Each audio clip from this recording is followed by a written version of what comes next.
puntuales, vamos a comenzar y en la medida en que vamos hablando, me van haciendo preguntas. Buenos días de nuevo para todos. Buenos días para los que más adelante puedan ver este video. En el día de hoy vamos a eh, comenzar hablando sobre la neuropsicología clínica de la atención.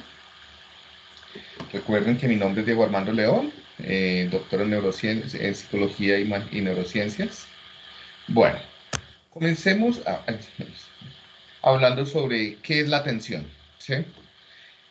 Muchachos, como con todo proceso psicológico y neuropsicológico que pueda dar lugar a síndromes neuropsicológicos, tenemos que comenzar planteando unos puntos conceptuales, unos modelos teóricos para entender cómo funciona en condiciones normales y cómo funciona en condiciones alteradas. ¿Bien? Entonces, cuando hablamos de atención, a lo largo de la historia, del proceso, o la historia más reciente del concepto de atención, bueno, primero, atención, como los demás procesos psicológicos, es un constructo, ¿no?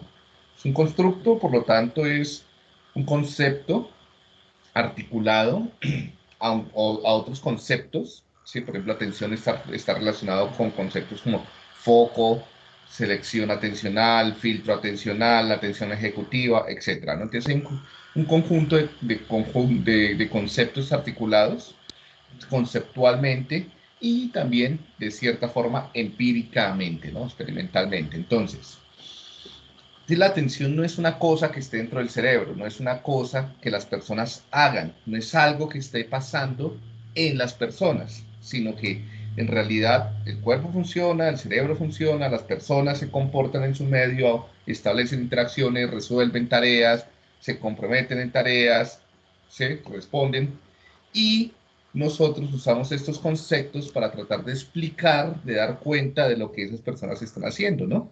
Pero en realidad no, por lo tanto, cosas como llegar a ubicar la atención en el cerebro o decir aquí se encuentra, ¿sí? O esto es físicamente la atención, pues es incorrecto, ¿no? Es una forma inadecuada de usar el lenguaje, ¿sí? Entonces, es un concepto que se refiere a al menos dos grupos de conductas que hacen las personas, ¿sí? Y esto es más o menos como la tradición desde hace unos 200 años, más o menos, de cómo se ha concebido la atención. Y es tratarlo o asociada con, o procesos, o mecanismos, o conductas relacionadas con lo perceptual, o conductas, procesos, mecanismos asociados con lo ejecutivo, con el control de lo que hacemos. ¿Sí? Entonces, siempre están presentes esas dos vertientes. Y si ustedes miran las tareas, los síndromes o el lenguaje cotidiano, por lo general también va hacia las dos cosas, ¿no? Como a esa capacidad, a esas habilidades para detectar algo en el mundo o esas habilidades para poder controlar lo que hacemos para tener un mejor rendimiento, ¿no? Entonces, o como proceso perceptual o como proceso ejecutivo, ¿sí? Cuando hablo de proceso no solamente digo lo que pasa dentro de la cabeza, porque también tiene que ver con la forma como son, con las condiciones de la tarea, cómo es entrenado, por ejemplo, mucho de esto se entrena en la escuela, ¿sí? De cómo controlar, cómo detectar estímulos relevantes o no. Bien, y cambia a lo largo del desarrollo. Entonces tampoco es un proceso puramente intrapsicológico, por lo menos más el control que lo perceptual. Bien, miro si alguien, cualquier cosa levantan la mano, me interrumpen si tienen preguntas. Entonces, cuando lo tomamos como proceso, muchachos, por lo general se habla de mecanismos más de abajo arriba, es decir, mecanismos involuntarios, mecanismos guiados por el estímulo, guiados por la prominencia perceptual, afectiva, ¿sí? Situacional del estímulo, ¿sí? Ya, involuntario. Tú no tienes un control voluntario y no está en función de una tarea como tal, de los objetivos de una tarea, este tipo de procesamiento, Es un procesamiento más que se establece, como les digo, involuntariamente, guiado por la relevancia o por la prominencia, sería como la traducción correcta, del estímulo, saliencia. Y cuando hablamos de saliencia estamos hablando del tamaño, del color, de la diferencia, del movimiento, del contenido afectivo en términos de valencia, de arousal, ¿sí? Estos por lo general suelen ser procesos, mecanismos más involuntarios, automáticos, que suceden con mayor frecuencia en nuestra vida cotidiana. Están ustedes ahí y un momento otro suena algo fuerte, ustedes un carro o algo, un pito, ustedes voltean la cabeza involuntariamente. Esto sería, claro, un proceso de filtro perceptual atencional guiado por la prominencia del estímulo, ¿no? Alguien grita inmediatamente, como que cambia nuestro foco atencional, cambia hacia dónde estamos percibiendo, ¿sí? Vemos algo que se mueve. Entonces, esto también mueve de una vez nuestros sentidos para tratar de filtrar involuntariamente lo que está ahí, ¿sí? Palabras, por ejemplo, con contenido sexual, ¿sí? Sexo, ¿sí? Clítoris, entonces todo el mundo voltea a mirar, ¿no? Entonces, esto se usa mucho, ¿no? Por ejemplo, esto se modifica, están los niños gritando o personas gritando, digamos que son adultos, ¿sí? Entonces uno dice una palabra con contenido sexual y todos se callan y voltean a mirar, ¿sí? Porque es algo que rompe, que genera más prominencia, es completamente involuntario, ¿sí? No requiere esfuerzo mental, ¿sí? Y no requiere a nivel de mecanismos neurofisiológicos también, tiene unos mecanismos neurofisiológicos diferentes que ya los vamos a ver, ¿no? Entonces esto es una gran familia de procesos, de conceptos y de tendencia de entender y comprender la atención como un filtro atencional, como un proceso abajo-arriba, ¿sí? No sé si esté claro ese grupo, esa categoría algunos lo llaman sistema 1, ¿sí? De atención como un proceso abajo-arriba. ¿Sí está claro? ¿Alguien que me quiera contar un ejemplo? Sí, sí, sí. ¿Ninguno? Un ejemplo Profe, de yo tengo una atención. pregunta. Dime.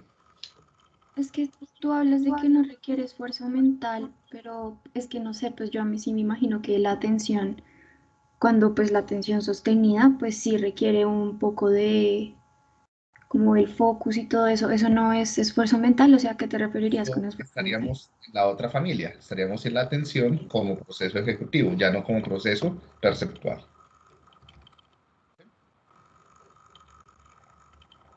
¿Quién habló? Disculpe. Sofía Recuerden, Camacho. recuerden decirme los nombres, muchachos, porque es que todavía no les alcanzo a identificar el, el tono de voz. Dale, Sebastián. Pues un ejemplo podría ser cuando a uno lo asustan, como, no sé, cuando el hermano se esconde detrás de un sofá y uno entra sin esperarse que vaya a ver como ese estímulo y lo asustan y completamente la atención cambia hacia el hermano. Por Creo que ejemplo, iría en ese grupo. sí, y por ejemplo, a nivel de sentidos, ¿qué sentidos se agudizarían o realzarían para procesar mejor esa escena? Eh, el oído y la vista, diría yo. Sí, inmediatamente, sí. Y eso, por ejemplo, ¿sabes, Sebastián, con qué áreas cerebrales estaría involucrada? Ese ¿Con procesamiento qué qué? inmediato. ¿Con qué áreas cerebrales estaría involucrada? Mm, diría que el lóbulo occipital. No tanto, más abajo, mucho más primitivo. O No La sea, sabría amígdala, ¿no? decir. en alguna medida sí con la amígdala, sí, pero va con la amígdala un poco más para darle el contenido y el contexto afectivo, pero en términos atencionales, para dirigir el foco atencional involuntariamente hacia ese contexto, ¿no? El Dan- locus coeruleus. Locus coeruleus tendría que ver no tanto con dirección del foco atencional, sino con darle más arousal, sería el locus coeruleus, ¿sí? pero sí, sí tiene que ver con el hecho de energizar la conducta junto con la amígdala. Pero el cambio de foco atencional hacia ese lugar, Creo que tengo uno. bien. ¿El tálamo? Tálamo, uy, más, están como entre el locus coeruleus y el tálamo, ya casi le pegan. Aunque el tálamo, principalmente, ¿qué núcleo del tálamo estaría más involucrado? Acá estaría más involucrado, creo que el pulvinar. ¿Sí? Cuando hablemos de tálamo, es bueno comenzar ya a hablar de núcleos del tálamo, que el tálamo es una cantidad de núcleos. ¿No? ¿Alguien más? Bueno, ya les doy la palabra a Daniel y a Nicolás. Si quiere, sí, a ver, por un punto por ese nombre. ¿No? Yo me acuerdo que en psicobiología tú nos habías dicho que a veces como que sí, que me acuerdo que nos diste el ejemplo, como entonces no se pongan pues como bravos si un hombre ve a una mujer y desvía la mirada porque eso es involuntario. Me acuerdo que nos dijiste eso, pero no me acuerdo el nombre. Pero, bueno, ya me acuerdo, sí, también está relacionado. Se llama colículos superiores o tubérculos cuadrigéminos, no sé cómo lo vieron, o que también hace parte del tectum del mesencéfalo, o sea, es el mesencéfalo, tectum o techo del cuarto ventrículo, principalmente, son 4 protuberancias, hablamos de las 2 superiores. Bueno, para la visión, ¿no? Para la audición serían las inferiores. Entonces, como acá muy bien le está diciendo Sebastián, entonces, como hay componentes auditivos y visuales, poder involuntariamente dirigir nuestro foco atencional, jalar nuestro recurso atencional hacia allá, implica en primer nivel los colículos superiores e inferiores, el tectum. Y también, claro, como otros dijeron, el tálamo, el parietal podría estar involucrado, ¿sí? Y de alguna forma, ahora si lo vamos controlando, lo último que mencionaban eran como las zonas de control de los campos oculares frontales. Ya vamos a ver todo eso. Daniela, dime. Yo tengo una pregunta como de, digamos, yo entiendo que el mecanismo de filtro abajo y arriba es porque es algo involuntario, pero Sí. no entiendo cómo por qué es el nombre de abajo arriba, o sea, es como por el mecanismo de atención o como, o sea, si me entiendes, como si entender por qué es el abajo arriba.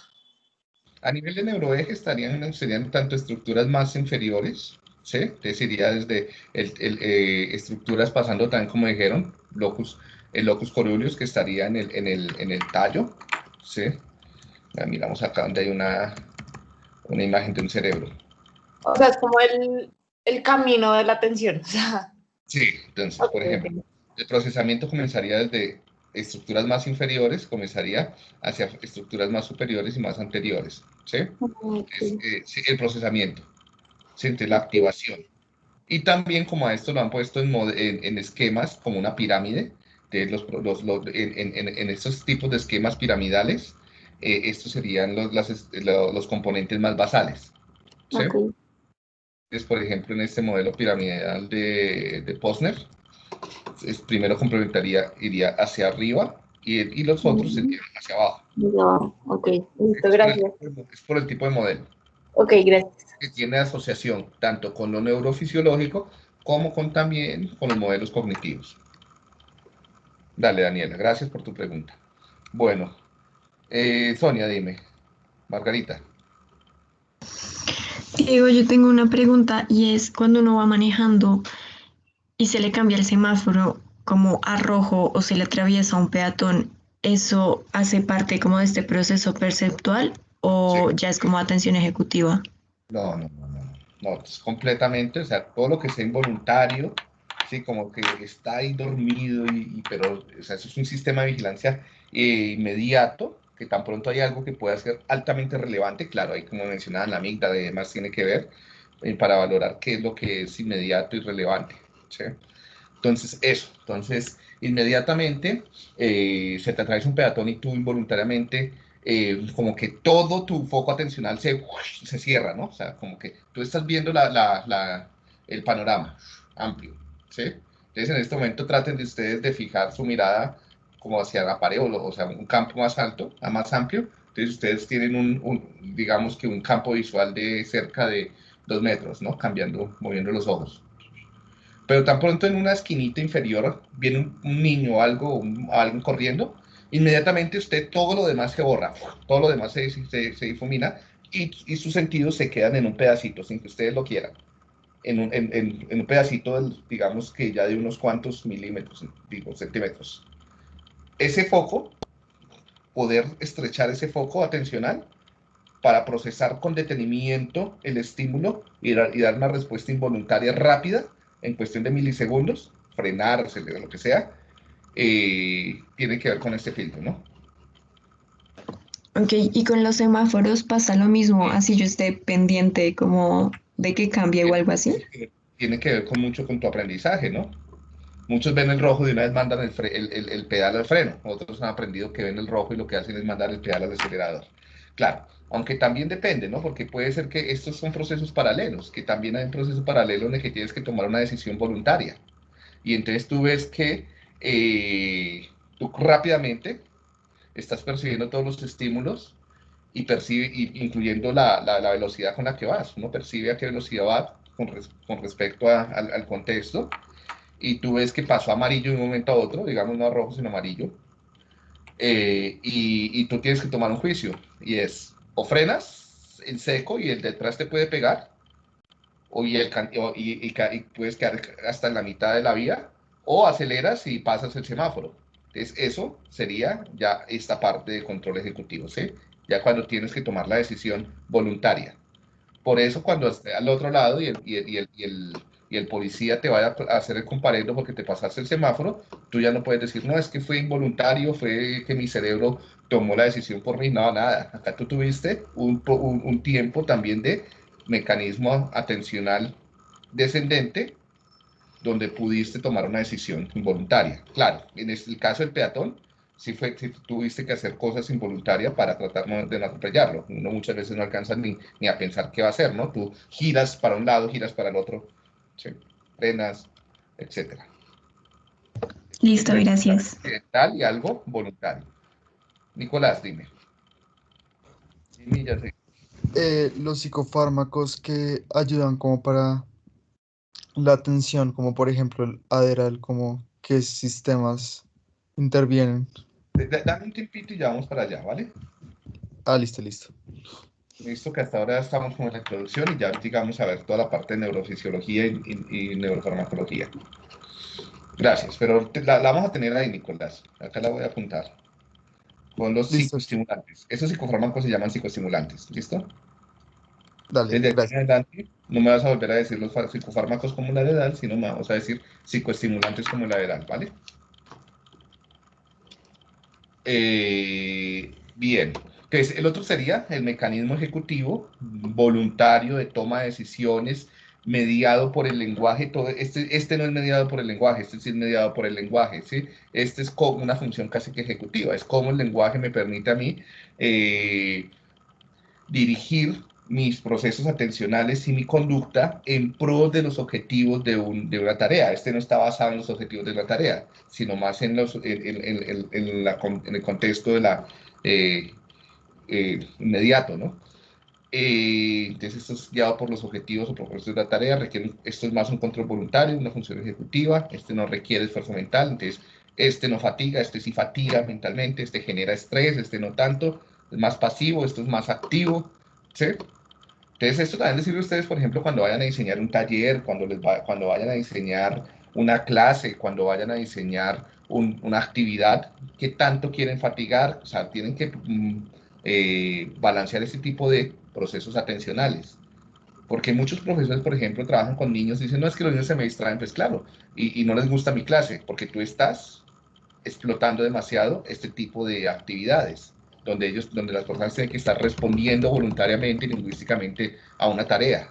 Pues como hay personas que se fatigan más rápido que otras por sus condiciones de neurodesarrollo, genética y demás, entonces a esas personas les va a parecer esto una mamera, van a rendir poco y el problema es cuando esto se vuelve una tendencia, cuando usar este tipo de didácticas, este tipo de actividades se vuelve una tendencia dentro de una aula, dentro de una pedagogía. Entonces, un grupo de niños que no tienen esas condiciones terminan saliendo para lo clínico y terminan teniendo diagnósticos y recibiendo Adderall. Bueno, no Adderall a los niños que se les dan, metilfenidato, psicoestimulantes. Profe, Dime. qué pena, es que no me queda muy claro a qué se refiere con mecanismos de control abajo arriba y luego arriba abajo, o sea, lo de abajo arriba y arriba abajo, no entiendo muy bien. ¿Quién está hablando? Melissa Huertas. Gracias, Melissa. Ya lo voy a continuar explicando, ¿no? Entonces, en el control es involuntario, ¿sí? Y como ya lo mostramos, se dice que es abajo arriba porque los procesos por los cuales inicia el procesamiento y el foco y cómo se controla, qué es lo que se está controlando, el foco atencional, hacia dónde tú estás focalizando tu atención. O sea, ¿qué es el foco atencional? Es la dirección perceptual y en últimas también de procesos psicológicos, ¿sí? Aquí, ¿qué es lo que percibes? Y qué es lo que, y también qué es lo que haces en últimas, está siendo dirigido por un componente externo. Esto es más externo, también muchos le llaman atención como exógena, ¿sí? Y es guiado por la prominencia de un estímulo, ¿sí? Como un peatón que se te atraviesa en un carro, como alguien que sorpresivamente aparece, ¿sí? Como algo que resalta, por ejemplo, una persona con ropa muy sugestiva del sexo que te guste y en el cual se ven partes del cuerpo que te agraden, entonces esto también involuntariamente puede atrapar tus ojos, ¿sí? Un grito, ¿sí? Entonces involuntariamente y externamente esto atrapa tu foco atencional y es involuntario. Entonces el proceso comienza desde lo más inferior a nivel del neuroeje, a nivel del cerebro, hacia lo más superior. Y también en tiempos de entonces esto también, ese procesamiento es mucho más rápido. Entonces la respuesta se da en unos cuantos milisegundos, alrededor de los 70 hacia arriba milisegundos. ¿Sí? No supera los 200 milisegundos la respuesta y el cambio de foco atencional. Muy, muy rápido. En cambio, este que está acá, por lo general, requiere unos procesos de control voluntario, donde decidir hacia qué vas a percibir y cómo lo vas a percibir está bajo tus consignas verbales. O sea, tú te hablas a ti mismo. ¿Sí? Y está guiado no ya por el estímulo, sino por lo que tú quieres hacer, por unos objetivos de la tarea. Por eso le llaman endógeno. También es un tipo de atención más endógena. Requiere un control voluntario, tarda más de 400 a 600 milisegundos, ¿sí? O sea, tarda más de medio segundo, esto mucho menos, en establecerse este foco atencional. Y el control, cuando tú lo ves en términos de estructuras cerebrales, comienza principalmente desde estructuras de la corteza prefrontal, el lóbulo parietal inferior, o sea, son estructuras más superiores, más arriba en el neuroeje. Y también cuando lo graficamos en un simple modelo, digamos, piramidal, son estructuras que están más arriba de la pirámide, ¿sí? O son mecanismos que están más arriba de la pirámide. Entonces, por eso aquí se ve que como si el procesamiento fuera de abajo hacia arriba, en tiempo, en estructuras y en modelo cognitivo, y aquí se ve como si el procesamiento fuera de arriba hacia abajo, ¿sí? Principalmente en estructuras y en estructuras cerebrales y en el modelo cognitivo, en el modelo de mecanismos, ¿no? ¿Ya está más Bueno, claro? gracias. Sí, Melissa. gracias, profe. Qué Dale. pena. Igual son como dos tendencias de verlo, no son las únicas, sino son dos tendencias. Pero son dos tendencias que van a influir sobre los demás modelos, ¿vale? Bueno. Creo que estaba en la lectura, entonces que algunos conceptos que debemos tener claros cuando hablamos de atención, entonces alerta, ¿sí? Como la capacidad de responder a estímulos del ambiente. Entonces esto también está, aquí están los conceptos un poco de abajo arriba, ¿no? Desde lo más básico, desde lo más primario hacia lo más complejo, ¿sí? También puede ser en tiempo de neurodesarrollo. Los procesos abajo arriba se desarrollan primero que los procesos arriba abajo, ¿sí? Bien, entonces la capacidad de responder a estímulos ambientales, la alerta. Muchos dividen la alerta en dos tipos de alerta: alerta tónica y alerta fásica. La alerta Tónica sería estar simplemente despierto, ser capaz de detectar y responder a los estímulos del mundo, y la alerta fásica como la respuesta a los estímulos altamente prominentes, o que sobresalen, llamativos. ¿Sí? Entonces, uno puede también, se debe establecer valoración sobre los dos tipos de alerta, sobre la tónica y fásica, aunque por lo general se espera que si una persona llegó a un consultorio, pues esté bien de las dos, ¿no? Esto es más en ámbitos clínicos, sí, lo hace más como el neurólogo. Entonces, ¿cómo? Pues alerta a través de, ¿saben cómo se evalúa el nivel de alerta? Nosotros ya vimos una de las escalas que evalúa el nivel de alerta.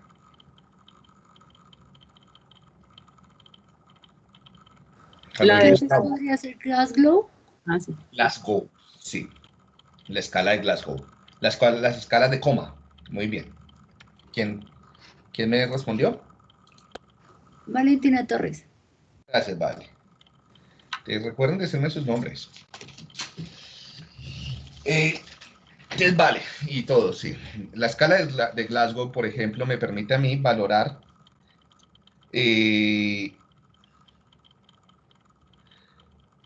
si una persona está siendo capaz de detectar y en qué nivel algunos estímulos, ¿no? Por eso y los niveles más bajos, donde se compromete la alerta, sería el coma, ¿no? Entre más profundo el coma, más comprometido estaría el nivel de alerta. Bien. Por ejemplo, si una persona responde a algunos estímulos muy fuertes, pero tienen que ser muy fuertes, o sea, como que está ahí despierta, pero los estímulos tienen que ser muy fuertes para que responda, o no responda a estímulos muy fuertes. Entonces ahí lo que sería ahí el compromiso cambiaría hacia alerta, o sea, la alerta tónica. Lo que estaría fallando sería la alerta tónica, porque está vigil, pero está en un nivel de vigilancia tan bajito que no puede responder de forma diferencial a estímulos. ¿Sí? Entonces, ahora vamos a ver algunas patologías, ¿no? Como ahí el estupor, ¿sí? Otro tipo de concepto que es relevante, pero entonces está claro el concepto de alerta. ¿Sí? ¿Puedes repetir otra vez? ¿Tónica y qué, profe? Fásica. Gracias. Diego, ¿puedes volver a explicar como la diferencia, por favor? La alerta fásica sería estar, muy fácil, ¿no? Digo, la tónica. La tónica sería simple, es poder responder a cualquier tipo de estímulo, ¿sí? Así sea en un nivel leve. Y pues esto se ve en grados, ¿no? De alerta tónica. O sea, tener un tono de alerta, de arousal, de vigilancia. Y ya la alerta fásica sería poder responder de forma discriminativa ante estímulos principalmente que ocurren de forma repentina, ¿sí? No te los esperas. Entonces, por ejemplo, ahí es donde la persona está, por ejemplo, mirándose enfrente, si tiene los ojos abiertos y se mueve, hay cierto nivel de alerta, pero tú haces sonidos fuertes, no puede dirigir, no hay cambio en el foco atencional. Entonces ahí el compromiso sería en la fásica, no hay cambio en el foco atencional, ¿sí? Entonces, este es tener un nivel mínimo de activación, o sea, lo pueden ver como activación, ¿no? Alerta tónica, alerta tónica como un nivel mínimo de activación, y la fásica poder cambiar el foco atencional de forma involuntaria, ¿sí? Como les digo, esto por lo general no pasa en los pacientes en clínica neuropsicológica, a menos de que trabajen en un hospital, o ¿sí? Porque donde el compromiso sea mayor.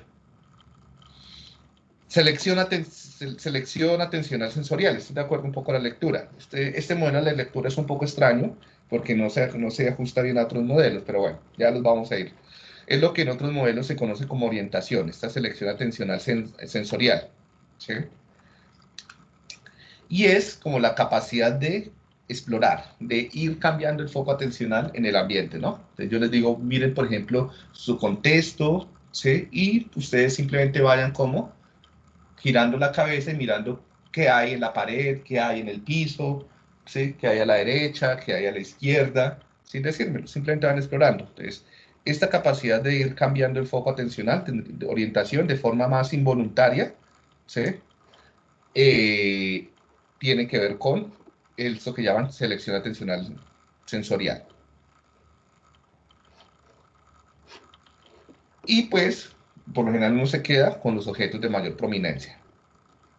Es dependiente del nivel de alerta. De aquí para acá todos esos procesos, como son medio piramidales, son dependientes del nivel de alerta o de activación, de arousal, ¿sí? Y algo importante es que el funcionamiento de este sistema no depende de cada sentido. Entonces, por eso no es percepción, sino es supramodal. Es un procesamiento más simplemente la capacidad de explorar, orientar o reorientar nuestro foco atencional, ¿sí? Foco atencional es la intensidad. Diego, Dime. cuando dices supramodal, ¿te refieres a que no es de un sentido en particular, sino que es como una integración de todos los sentidos? No, eso sería polimodal. No, supramodal es que simplemente está por encima del funcionamiento sensorial. Por ejemplo, si tú tienes una lesión en la corteza occipital y tienes una ceguera, no se ve comprometido este proceso, porque este proceso no depende del funcionamiento de los sentidos, o de los órganos de los sentidos, o de las cortezas sensoriales, ¿sí? O sea, que tengas compromiso sensorial no implica que tengas un compromiso atencional. Es ¿Sí? meramente del sistema nervioso central. Es puramente atencional. No, atencional. No porque por eso te puse el ejemplo de la corteza occipital, que es por sistema nervioso central, ¿sí? Entonces, los procesos que están aquí, claro, son alimentados por lo sensorial y lo perceptual, pero no son lo mismo que lo que percibir, ¿sí? Es un proceso de otro orden, ¿sí? Entonces, cuando hay, por ejemplo, alteraciones en la orientación atencional, va a afectar todos los sentidos, porque es un proceso supramodal. Como el lenguaje, la comprensión semántica. La comprensión semántica no depende del sentido por el cual tú percibas. ¿Sí? Por eso ese cuento de los estilos de aprendizaje no tiene sentido. ¿Sí? De visual, kinestésico, auditivo, eso no funciona, eso es un neuromito. Porque en realidad comprender, aprender no depende de los sentidos, es algo supramodal, está por encima de la percepción sensorial. Lo mismo que los procesos atencionales. Los procesos atencionales, incluyendo la orientación atencional, se da de una forma que no dependen necesariamente y no es lo mismo que el procesamiento perceptual o sensorial. O sea, sensorial en términos periféricos, perceptuales en términos centrales. Sí, no sé si está más claro, Sofía. Sí, gracias. Sí, era Sofía, ¿cierto? Sí. Ya algunos identifico la voz. Sí, perdón, Sofía Romero, sí. Dime, Catalina. Pero sí se podría separar los, o sea, no sé por qué tiendo a ver todos los procesos como algo en conjunto, entonces no sé, se me hace raro que se pueda separar lo sensorial del aprendizaje y de la atención, ¿sí? Por ejemplo, no sé, a veces llamamos la atención algo rojo o, sí, no sé, se me hace raro. Recuerda que todos estos son modelos. En la vida cotidiana, esos modelos, este procesamiento se da de una forma mucho más integrada y en paralelo. ¿Sí? Y estos modelos lo que tratan es, a través de experimentos o en las condiciones patológicas, de describir qué pasaría. ¿Sí? Y esto nos permite explicar de mejor forma y de una forma más precisa el mundo en la vida cotidiana. E incluso también nos da más herramientas prácticas para la intervención, como les decía, nos da más herramientas para diseñar una clase, para hacer un taller, para hacer terapia clínica, ya sea clínica neuropsicológica o no. ¿Sí? Entonces, por ejemplo, si yo sé que en realidad no importa si yo le estoy presentando la información a los niños a través de sonidos o de imágenes, ¿sí? Entonces no voy a hacer un currículo basado en niños que perciban mejor o que auditiva o visualmente, porque comprender, por ejemplo, qué son los mamíferos es independiente de cómo te lo muestre. Sí, son, por ejemplo, en términos de aprendizaje y semántica. Ahora, en términos de atención, lo que les decía hace un momento, poder separar lo perceptual de lo puramente atencional me permite a mí controlarme de mejor forma el diseño de la tarea para captar los sentidos en general y no solamente la visión o la audición. Y en la clínica, ¿sí? Yo puedo ver, por ejemplo, cómo algunos trastornos afectan o no la percepción o afectan o no la atención. Si afectan la percepción, ya los llamaríamos trastornos de tipo agnóstico, ¿no? Si afectan la percepción y son específicos para cada sentido. ¿Sí? Entonces, agnosias visuales, agnosias auditivas, agnosias somatosensoriales. ¿Sí? Entonces, una persona que, por ejemplo, tenga incapacidad para percibir colores o para percibir formas, no tiene problemas para dirigir su foco atencional a otros componentes del mundo que no sean ni colores ni formas. ¿Sí? Y entonces yo puedo trabajar con ellos de esa forma. Una persona que tenga problemas, por ejemplo, para cambiar su foco atencional, no va a percibir ni colores, ni formas, ni nada, porque no puede cambiar voluntariamente o involuntariamente su foco atencional, depende de cuál sea el nivel de compromiso. Entonces mi diagnóstico cambia en función de este concepto, de esta teoría que tengo, y también lo que yo puedo hacer, y el pronóstico y demás. ¿Sí me hago entender, Sara? Sí, es que estaba pensando, digamos, en nuestro caso que tenemos dislexia, al niño le cambiaban el estímulo, entonces en vez de escribir horizontal, le escribían vertical y los podía leer perfectamente, pero cuando era horizontal ya no los podía leer, entonces como que era algo bastante interesante para nosotros leer, que apenas le cambian la forma en la que se escribe, lo puede leer. Bien, bien interesante. Tendríamos que verlo más adelante con más cuidado, porque tal vez hay también un nivel de compromiso atencional. Y entonces, si el nivel de compromiso, por ejemplo, en la forma de orientar la atención es diferente, podríamos también las tareas diseñar tareas específicas para ese perfil, ¿sí? Entonces, más adelante lo vemos con más calma, ¿vale? Listo, gracias. Gracias a ti.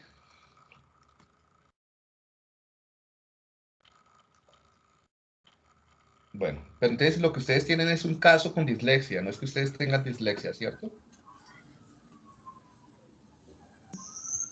Sí. Bueno, dale. Sandra. Sí, profesor, cuando estaba diciendo, entonces algunos trastornos perceptuales son las agnosias, y entonces en los trastornos ejecutivos, ¿cuáles trastornos podrían ser? Trastornos disejecutivos. Síndrome disejecutivo prefrontal. Después los veremos con más calma, ¿no? Pero, por ejemplo, en el TDAH, ya que mencionaban el trastorno de déficit de atención y hiperactividad, pueden haber tantos... bueno, me estaban mencionando la dislexia, qué pena. En la dislexia hay varios tipos de dislexia y tenemos que comenzar a mirar cuáles son los tipos de dislexia. Pueden haber unos tipos de dislexia donde el compromiso es más perceptual. Lo que tú tienes es una limitación para percibir las palabras, o puede ser de dos tipos. Uno para percibir las palabras, que sería una dislexia de tipo visual o léxica, o puedes tener problemas para percibir los sonidos del lenguaje. Sería una dislexia más de tipo lingüístico auditiva, ¿sí? Eso sería en lo sensorial, pero pueden haber también trastornos de la lectura, donde tú percibes bien sonidos y percibes bien palabras, pero lo que tienes es dificultades para cambiar el foco atencional. Entonces, eso sería un poco más de la orientación, ¿sí? Entonces esas son dislexias más con los componentes magnocelulares, yo, después lo veremos bien. Y donde hay síntomas también, bueno, después veremos bien de otras cosas. Pero también habrían unos tipos de dislexia que no son dislexias puramente, sino que son problemas del aprendizaje generales que también pueden conllevar a diagnósticos comórbidos con TDAH, donde el problema es para controlar la atención, es que tú no logras fijar qué es de forma voluntaria hacia dónde quieres percibir, ¿sí? Entonces sería más un problema ejecutivo y esto por lo general no solamente afectaría la atención, sino también afectaría el control de la memoria. Por ejemplo, entonces fallarías en tareas de memoria de trabajo. Entonces, dependiendo de las diferentes funciones, tú vas decidiendo cuáles serían los compromisos, ¿sí? Por eso, más que casarse con el síndrome, lo que tenemos es que tener buenos modelos teóricos. Voy a seguir porque nos estamos quedando acá.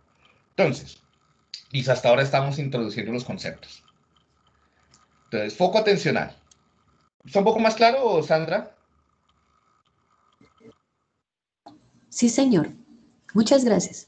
El foco atencional sería la intensidad. Este concepto es muy importante porque es uno de los conceptos que más se utilizan en atención y lo hemos mencionado cientos de veces, ¿no? Entonces, porque en últimas, si se dan cuenta, la diferencia entre los tipos de atención es el control que hacemos sobre el foco atencional. Si el foco atencional es voluntario, si el foco atencional es involuntario. Si el foco atencional está dirigido a la tarea o está dirigido al estímulo. Si el foco atencional está... es flexible, lo dividimos, no lo dividimos. Si el foco atencional se puede mantener a lo largo del tiempo o no se puede mantener a lo largo del tiempo. Todo eso da lugar casi a los diferentes tipos de atención. ¿Sí? Entonces, este concepto de foco atencional es muy importante. Y esto parte como de una metáfora, ¿no? Y es la metáfora como el escenario de la obra, digamos, de teatro o algo así, ¿no? Entonces, donde el reflector da un foco, da un campo iluminado, resaltado, y lo demás se atenúa. Así en nuestra vida mental, así en nuestro sistema cognitivo, así funciona nuestro cerebro y nuestra percepción y nuestra atención, y todos los procesos funcionan así, ¿sí? Y están restringidos por el foco atencional. Todo lo que hacemos en nuestra vida diaria está restringido en nuestro foco atencional, ¿sí? Y muchas de las técnicas, incluso hasta de meditación y demás, consisten en manipular el foco atencional de forma voluntaria, ¿no? Enfóquenlo en su respiración, en una vela, en una luz, en lo que sea, ¿no? Para tratar de entrenar diferentes cosas. Alteraciones, patologías también tienen que ver con cómo está controlado el foco atencional, ¿no? ¿Hacia qué? Hacia un animal, hacia una fobia, hacia lo que sea. Hacia una idea irracional, ¿sí? Que es hacia qué es lo que se está iluminando en nuestra mente, en nuestra cabeza, en nuestra psicología, en nuestro pensamiento, ¿sí? Este concepto de foco atencional sí que es bien relevante, ¿no? ¿Quién es el artista, quién es el protagonista que está siendo iluminado en todo lo que pensamos? Esperaría yo que en este momento lo que está siendo iluminado en sus cabecitas, en sus cerebros, en su mente es mi voz y el contenido de lo que yo estoy diciendo. Si alguien les habla, si hay ruidos, sí, entonces comienza este foco no a dividirse, sino, y puede ser que se expanda un poco o que simplemente comience a cambiar. Por lo general lo que comienza es a cambiar, a alternarse. Y cuando comenzamos a alternarlo, ahí bajamos nuestro desempeño, como cuando conducimos y nos maquillamos o hablamos por celular o chateamos, no es posible dividir la atención. Simplemente comenzamos a alternarlo y esto baja enormemente el desempeño hasta que atropellamos a alguien o nos chocamos. Selección y control de respuestas era otro de lo que hablaba. Entonces tiene que ver también con otra forma de atención selectiva, pero esta forma de atención selectiva es más voluntaria, es más arriba-abajo. Esta es más abajo-arriba y esta es una selección de conductas y más arriba-abajo. Esto es más abajo-arriba, ¿sí? Ya vamos a ver esto en otro modelo. Y por último, atención sostenida. Estos es como los conceptos que están en el libro, conceptos que se suelen ver, más otros conceptos como tipos de atención, ¿sí? Es muy frecuente que ustedes en la literatura encuentren estos tipos que les hablen de estos tipos de atención o que hayan pruebas para estos tipos de atención. Entonces, pruebas o cuando se habla de orientación, es que cuando hablamos de orientación, ¿a qué nos estamos haciendo, a qué hacemos referencia o a qué se suele hacer referencia? Entonces, a la conciencia del sí mismo con relación a sus alrededores. Bueno, hay dos formas de hablar de orientación, ¿sí? Una forma de hablar de orientación es hablar, sería como referencial, una orientación referencial, ¿sí?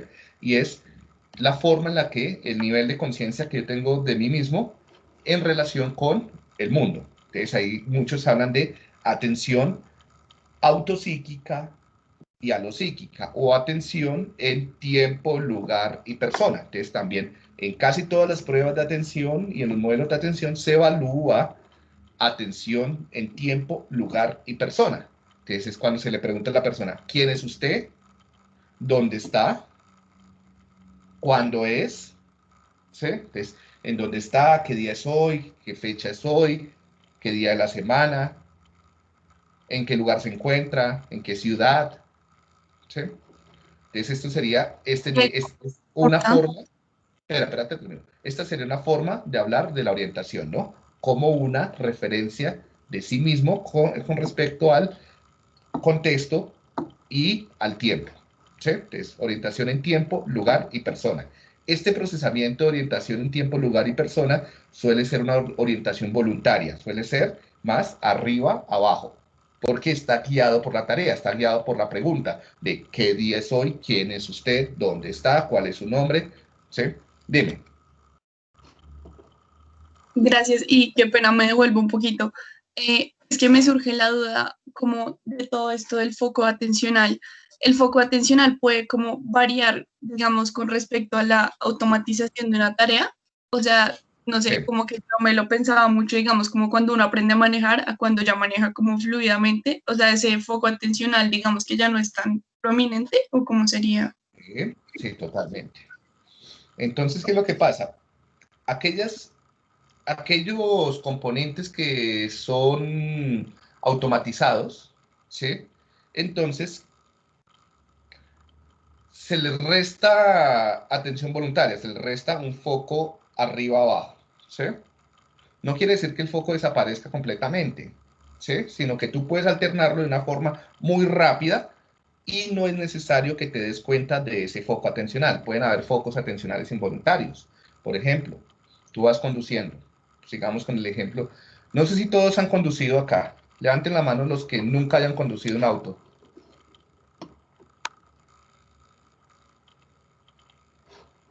Bueno, 4 personas. Ustedes, 5 personas. Bien. Voy a tratar de poner otro ejemplo que no sea con conducir un auto. Todos en algún momento condujeron una bicicleta. O han corrido por la calle, todos han trotado, digamos, ¿sí? Entonces, ¿por qué? Porque la velocidad importa acá en términos de, del tiempo de reacción y las reacciones que tienes que tomar, ¿sí? Entonces, cuando vamos trotando por la ciudad, digamos, ¿sí? O pedaleando en tu bicicleta, ¿listo? Puede ser que en los cruces salgan personas, salgan carros, ¿cierto? Y tú tienes que parar, frenar, ¿sí? Tomar decisiones si cruzas, saltar, etc. Bien. Cuando tú vas trotando, tú vas mirando hacia el frente.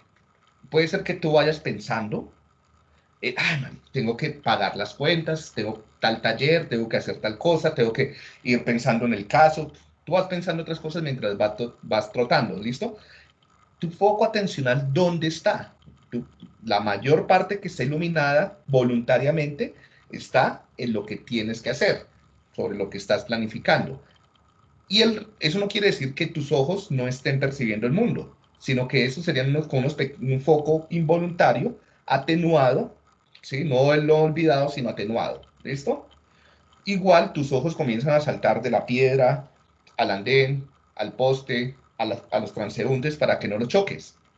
Si en ese momento tú vas trotando y pasa un amigo y tú lo reconoces, de una vez como que eso que estabas pensando como que se difumina, inmediatamente se le resalta en el foco, como que surge, se resalta, se ilumina la cara del amigo, ¿no? Para ver si era él. Y si él paras y lo saludas, ¿no? Bueno, si tienes buenas habilidades sociales, ¿no? Si son medio psicópatas, ¿no? Seguimos y lo chocamos, bueno. Ahora, lo mismo, si hay un carro, si hay un hueco, entonces es todo esto, un perro, algo bravo, ¿sí? Alguien que tú ves como desconfiante. Entonces, de una vez el cerebro, inmediatamente, con la amígdala y con todas sus estructuras límbicas, le da prominencia a esos componentes del foco, ¿sí? Pero no quiere decir que antes no lo estabas percibiendo, sí, tú vas percibiendo y vas cambiando rápidamente, ¿no? Cuando vas en el auto, tú vas hablando con alguien, vas escuchando una canción o vas pensando en algo, no quiere decir que no estés para nada atendiendo la carretera, sí, pero con un foco un poco más involuntario, ¿no? Y inmediatamente, y los que cuando quieran van al lado de un conductor, ustedes verán cómo los ojos comienzan a saltar. O si quieren, pongan el celular adelante, pueden hacer esa tarea, que les grabe la cara y ustedes sigan manejando. Exactamente, que les grabe los ojos. Y ustedes van a ver cómo los ojos comienzan de forma involuntaria y a una velocidad muy rápida a saltar. Entre los espejos, entre el frente, ¿sí? Espero que no entren, lo que uno no debe hacer es mirar el tablero para nada, ¿no? Porque uno ya sabe dónde están los cambios, ya sabe todo, ¿no? Comienzas a saltar. De forma involuntaria, los ojos están saltando para tratar de responder a esto. Pero esto es atenuado, ¿no? Ya cuando surge algo que requiere que tú tomes una decisión, emerge el foco atencional. Listo, gracias, Diego.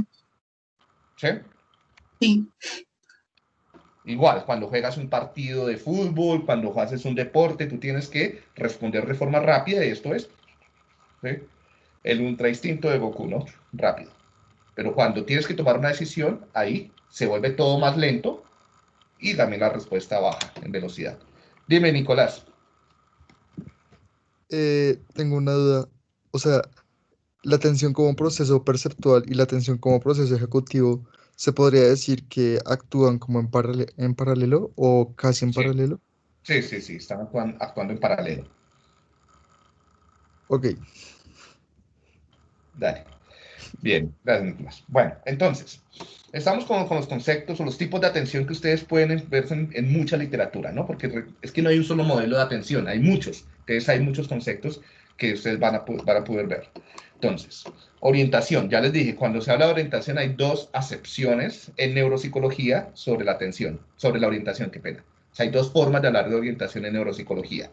Una forma como de referencial, la conciencia de sí mismo y del contexto, ¿sí?, que es más arriba abajo, porque tú tienes que responder con lenguaje y basado en las preguntas, o sea, externo. Y una orientación más involuntaria hasta cierto punto, y es la capacidad de cambiar el foco atencional, ¿sí?, de dirigir el foco atencional, de dirigir y cambiar. Entonces, son las dos formas de hablar de orientación, ¿vale? Para que no nos confundamos, porque yo me confundí por muchos años con esto, ¿sí? Entonces, mucho, porque le hablan a una orientación y después le cambian la palabra, es la misma palabra, pero se refiere a dos cosas diferentes, ¿no? Es una como orientación a lo psíquica y autopsíquica, o sea, es decir, del entorno y de uno mismo. Y cuando uno habla de orientación a lo psíquica y autopsíquica, estaría hablando de orientación en tiempo, lugar y persona, ¿sí? Y la otra forma de hablar de orientación sería como foco atencional, como cambio del foco atencional, como fijar un foco atencional y cambiarlo, o sea, como orientación, la orientación sería la capacidad de dirigir un foco atencional hacia un estímulo, ¿sí? Y la reorientación sería la capacidad de cambiar el foco atencional hacia otros estímulos o hacia el mismo o hacia otros componentes del mismo estímulo, o mantenerlo en el mismo estímulo para una tarea, ¿sí? Entonces, orientación, reorientación como otra forma también de hablar, otro conjunto de procesos, ¿sí? Bien, atención en foco. Entonces, cuando hablamos de orientación como un tipo de atención, en realidad no es un solo tipo, hay varios tipos de orientación, ¿sí? Eso es lo que me estoy haciendo referencia. Atención focalizada o enfocada tiene que ver, ya les dije, un poco con el foco atencional, entonces, y es mantener el foco.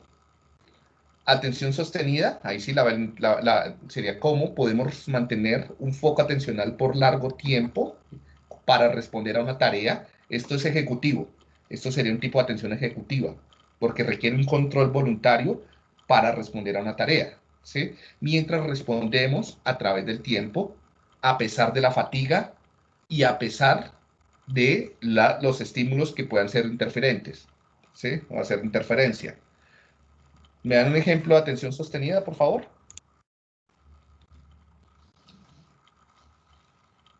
Cuando estamos leyendo, Puede ser, ¿cierto? Sí, muy bien. Alejandra, En un parcial, también, por ejemplo, a pesar de la fatiga, una clase, ¿sí? Daniela, Cuando haces cálculos matemáticos, pero mentales. depende de qué tanto tiempo. Si tienes que estar por minutos, la atención sostenida es de minutos. Si tienes que estar haciéndolo por mucho tiempo, sí. Ok, ¿Sí? María como en José, sí, listo. dime. Sí, como Cuando lees un libro, También. Pero, Daniel, ¿vas a terminar de decir algo? no, iba a complementar lo que dijiste con, o sea, así como cuando puedes tener, no sé, algún ejercicio de atención y te lo están evaluando por medio de este tipo de cosas, podría ser, ¿cierto? Hay una tarea que se llama números de Corsi, creo que es. Y entonces yo les digo a ustedes, tienen que cada vez que yo diga tal número, dar una palmada en la mesa, ¿sí? Y digo números, y digo números, y digo números, y digo números, hasta que diga, digamos, el 5, ustedes dan la palmada en la mesa, ¿sí? Y esto puede durar así 10 minutos. Gracias, Daniela. María José, ¿ya hablaste? Sí, yo dije que leer un libro. Gracias, María José. Alejandro. ¿Qué tanto, o sea, yo he trabajado con niños, qué tanto aumenta la atención sostenida a través del tiempo? Porque sé que un niño, pues la atención sostenida, si uno los tiene 10 minutos, al 11º están como no quiero más. Depende de muchas cosas, Sebastián. Sebastián, sí. Alejandro, No, Alejandro. Alejandro. Sí. Depende de muchos elementos. Sí, esto no, incluyendo, incluyendo el nivel del desarrollo. Sí, porque el desarrollo implica también tanto escolarización como maduración cerebral. ¿Sí? Debes tener en cuenta las dos cosas. Entonces, a nivel de maduración cerebral, uno esperaría que hay como en una tarea rutinaria, ¿sí? De poca actividad, que es poco, en la cual se debe establecer un esfuerzo mental para responder a ella, ¿sí? Porque no es juego, no es algo que genere recompensa o que genere una amenaza, ¿sí? O sea, no hay emociones con alto arousal implicadas. Entonces los niños, digamos, de 5 años pueden durar alrededor de unos 3 minutos, 4 minutos y ya después comienzan a dispersarse. ¿Sí? Ya y ahí va a comenzar a aumentar el tiempo de esfuerzo que tú tienes o sea, voluntario que tienes que implicar para estar en la tarea. Niños ya de 10 años, digamos de 7 años, ya podrían estar alrededor de 10 minutos. Niños de alrededor de 10 años podrían estar también alrededor de 12, 13 minutos. Adolescentes alrededor de 15 minutos. ¿Sí? Adultos no más tampoco de 20 minutos, porque ya comienza su rendimiento a bajar sensiblemente. Una tarea en todos los seres humanos en general de más de 20 minutos, que sea monótona, aburrida, y que exija mucho esfuerzo mental, después de unos 15 minutos ya comienza nuestro rendimiento a bajar enormemente. ¿Sí? Por eso hay que diversificar la tarea, hay que diversificar los estímulos, hay que diversificar las respuestas, hay que tener componentes afectivos. ¿Sí? En la medida en que incluyas esos elementos, los tiempos en los cuales puedes estar respondiendo van a variar. Y también hay diferencias individuales. ¿Sí? Ahora viene el otro, el entrenamiento. Tú puedes entrenar esto. ¿Qué es lo que hace la escuela? El hecho de que nos exijan estar sentados, mirando, respondiendo, es un entrenamiento y nos enseñan estrategias para desarrollar estos procesos. Entonces, esta atención sostenida no es algo que surja dentro del cerebro, es algo que se desarrolla a partir de la instrucción, ¿sí? A partir del entrenamiento. ¿Sí está más claro, Alejandro? Sí, y adicional, otra pregunta es, ¿hay un tiempo estimado o un tiempo determinado como tal, como decías, el niño de 3 años, atención sostenida 5 minutos, niño de 7, atención sostenida 7, o alguna cosa así? Sí, sí, sobre eso hay modelos, como te digo, pero debes tener en cuenta que eso no son leyes, ¿sí? Sino que son parámetros. Son parámetros muchas veces estimados en laboratorios y en los cuales tú debes tener en consideración el lugar, la hora. Hemos hablado de que la hora del día influye, ¿sí? El nivel de entrenamiento, si ya habían pasado por un preescolar, si no han pasado, o sea, nivel de entrenamiento de educación formal, y el estrés incluso que han tenido, ¿sí? O sea, varios componentes que pueden cambiar esos tiempos, ¿no? Y también que esto distribuye una curva, esto está en una curva normal, donde habrán la mayoría de las personas estarán en el tiempo promedio, donde habrán personas que podrán responder con eficiencia e incluso con mayor tiempo, siempre están las excepciones, y habrán personas que comienzan a perder, porque en últimas acá hablamos es de la eficiencia en la respuesta, ¿no? Y personas que comienzan a tener más problemas en la eficiencia de la respuesta a través del tiempo, ¿no? Una curva normal. Entonces, incluso tú puedes ir construyendo esas curvas normales de acuerdo a las tareas que haces, lo que estés trabajando. ¿Sí? Listo, eso gracias, te Diego. va a permitir saber quiénes tienen problemas. Y a esas personas que tienen problemas para mantenerse, en lugar de darles un diagnóstico, puedes comenzar a mirar otras cosas, ¿no? Listo, gracias. Vale. Atención alternada, bueno, atención selectiva. Estas ya desde acá, desde la 3 en adelante, son atención ejecutiva, ¿no? Esto es un poco, entonces, o sea, que necesita control voluntario. La atención selectiva, esto es mantenerse en mantener el foco en la misma tarea, ¿no? Y dando las mismas respuestas de forma continua y repetida. Esto es ya poder reorientar, o sea, poder cambiar el foco atencional para, por lo general, buscar elementos. Por lo general son tareas que requieren búsqueda de elementos, ¿sí? Para resolver una tarea. Es atención selectiva, ¿no? O sea, seleccionar estímulos de un grupo de estímulos para resolver una tarea. Entonces implica estar reorientando o cambiando el foco atencional, ¿sí? Acá nosotros ya hicimos 2 ejercicios en el taller, ¿no? Hicimos un ejercicio de vigilancia, que era el de las manzanas, e hicimos un ejercicio de atención selectiva, que fue el TMT, el Trade Making Test.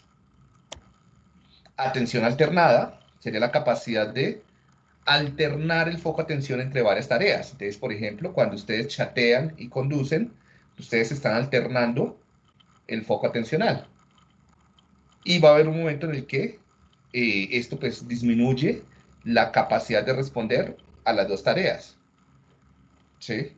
Aquí también depende si las tareas están compitiendo por ciertos recursos. O sea, si las 2 tareas son visuales, pues van a comprometer más la eficiencia. Si una tarea es auditiva y la otra es atencional, pueden alternar de forma más fácil el foco atencional. Por último, otro tipo de atención que suele aparecer por ahí, otro concepto es atención inhibitoria. Diego, es que tengo una pregunta sobre la atención alternada. Dime, Juanita. ¿De qué que se le da como tarea diferente? O sea, es algo de qué depende la importancia que se le da a cada tarea. Eso es relativo, ¿no? Que depende del contexto afectivo, ¿sí? O sea, tú estás y te llegó un mensaje, o sea, tu novio no te escribía hace 6 horas y estabas preocupada por él o estabas pensando mal de él y le llegó el mensaje, eso va a atrapar tus sentidos de una vez, ¿sí? O un mensaje de tu mamá que dice urgente, ¿qué pasó? ¿Sí? Contexto socioafectivo. Puede haber un contexto también, por ejemplo, lo que le hablamos, del color, de la forma, del estímulo, del otro estímulo, ¿sí? Puede haber un contexto también de aprendizaje, es por ejemplo un policía de tránsito, ¿sí? Una señal de tránsito de peligro o algo así, ¿sí? Entonces, hay una gran cantidad de elementos de aprendizaje, sensoriales y afectivos que pueden influir. O también de los objetivos de la tarea. ¿Qué quieres hacer? ¿Sí? ¿Sí? ¿Sí está más claro, Juanita? Sí, gracias. Bien. Bueno. Y también de tu historia previa, ¿no? De la historia de aprendizajes que tiene. O sea, ahí donde hasta la cultura. Sí, hasta la cultura influye. En términos de a qué es importante prestarle atención. Bueno, y por último, otro concepto que se suele usar es el de atención inhibitoria, ¿no? Como está relacionado con, esos están involucrados, muchos de esos están involucrados entre sí, ¿no? Entonces, ¿cómo, por ejemplo, podemos inhibir o debemos inhibir un grupo de estímulos mientras respondemos a otros? ¿Sí? Por ejemplo, esto se ve muy bien en las tareas tipo Scrub, que es la de las palabras con colores, o en tareas como de go, no go, ¿sí? Donde cada vez que suene tal estímulo, tú no debes responder. O sea, todo lo contrario, acá es que debes responder, ¿no? En la sostenida, en estos. Aquí tú no debes responder cuando yo diga tal cosa.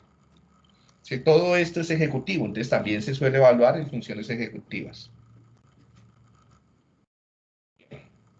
Como les digo, esto es por modelos. Entonces, un modelo que a mí me gusta, el modelo de atención que más me gusta, que me parece que tiene una mejor aplicación, que nos da más herramientas interpretativas y que nos da más herramientas también de intervención, es el modelo de Peterson y Posner, ¿sí?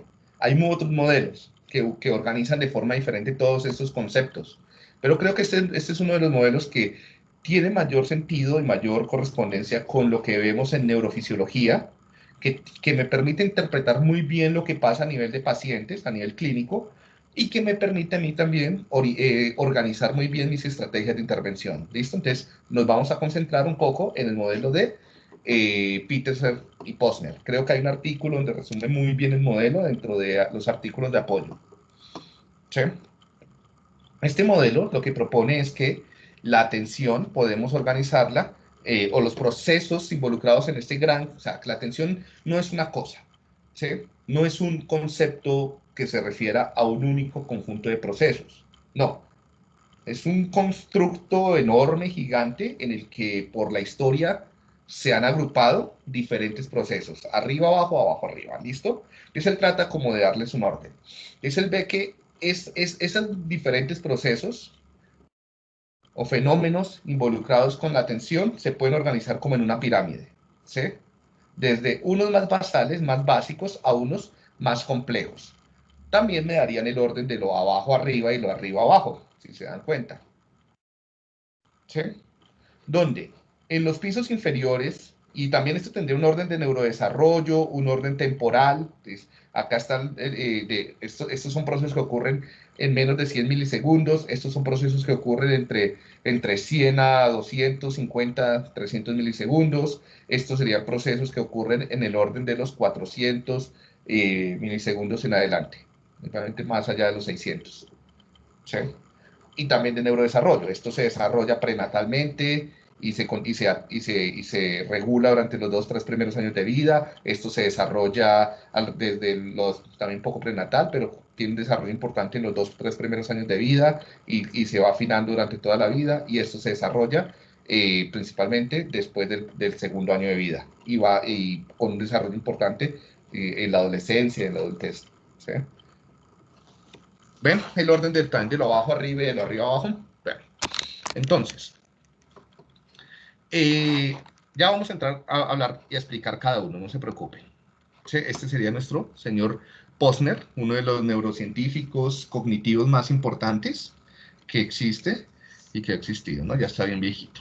Sus teorías vienen desde los años 70, 80, con gran auge en la década de los 90 con este modelo atencional. Él básicamente construyó este modelo atencional a partir de pacientes con compromisos clínicos. Entonces, él es una de las personas que más investigó con pacientes con negligencia contralateral, que ahora después lo vamos a ver en casos. Bueno, entonces vamos a descomponer ahora a qué nos referimos con cada uno de los conceptos. Ya hemos hablado de alerta, ¿cierto? Y tiene que ver cómo a estar encendidos, ¿no? Al nivel de activación. ¿Sí? Esto es básico. Si no estamos activados, no es posible pasar a cambiar o a establecer un foco atencional. ¿Sí?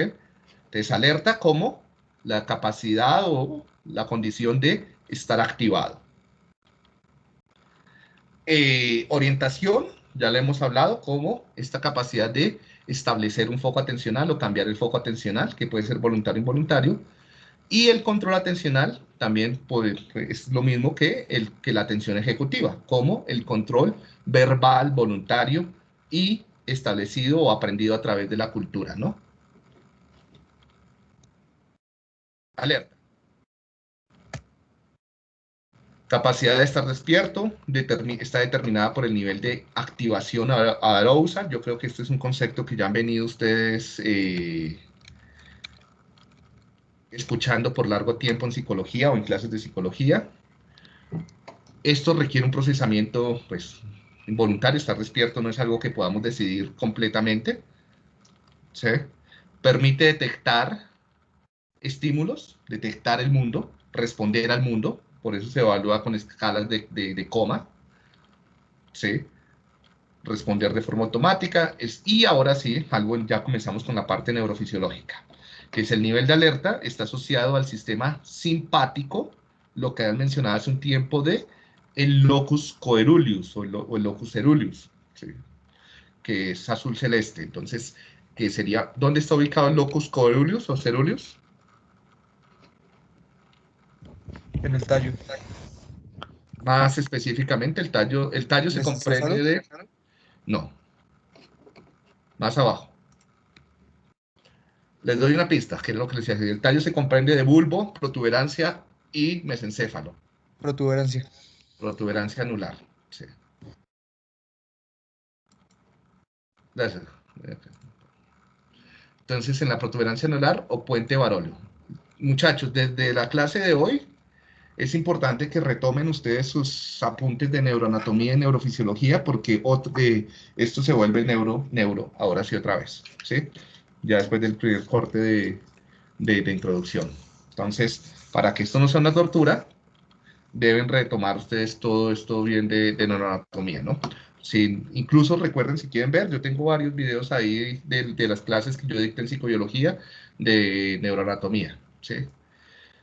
Para que recuerden, por ejemplo, eso. Dónde queda el puente, qué compone el puente, mesencéfalo, qué es el mesencéfalo, dónde está el pulvinar, cuáles son los núcleos talámicos, cuáles son los núcleos del hipotálamo, cuáles son las divisiones de la corteza prefrontal, ¿sí? Porque en este curso no va a haber tiempo para hacer clase de anatomía, porque ustedes ya debieron haber visto esto, tanto en psicobiología como en neuropsicología, ¿sí? Que es algo con lo cual yo cuento que ustedes ya lo saben. Si no lo saben muy bien, tienen que repasarlo. Eso ya se va por su cuenta. Porque si no, van a haber momentos en los cuales no van a poder responder algunas preguntas del curso, ¿no? Y eso pues en el parcial, va a ser más complicado. O en los quizzes y demás. Hoy no hice quiz pensando en eso, en que esto fuera como una transición hacia lo más neuro. O sea, ya para que sea neuropsicología, no solamente psicología clínica. Bueno, entonces, esto tiene que ver con el sistema simpático. Recuerden que el sistema simpático comienza las vías descendentes a partir de el locus coeruleus en la protuberancia y va descendiendo también con otros núcleos como el núcleo del tracto solitario y demás, ¿sí? ¿Cuál sería el neurotransmisor involucrado en esta vía simpática, muchachos? Noradrenalina. Muy bien, ¿quién me respondió? Camacho Sofía. Gracias. Eso, noradrenalina, ¿no? Adrenalina y noradrenalina, ¿sí? Que son como primas hermanas.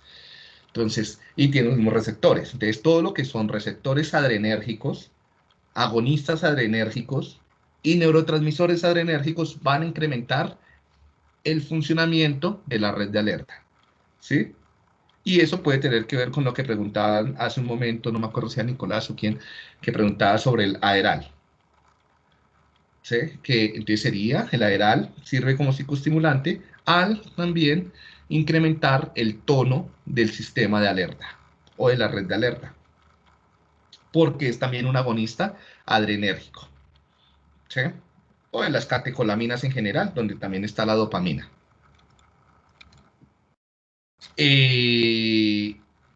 ¿Esto del sistema simpático hasta ahora está bien? ¿Está claro? Porque esto va a estar presente en todo el resto del curso.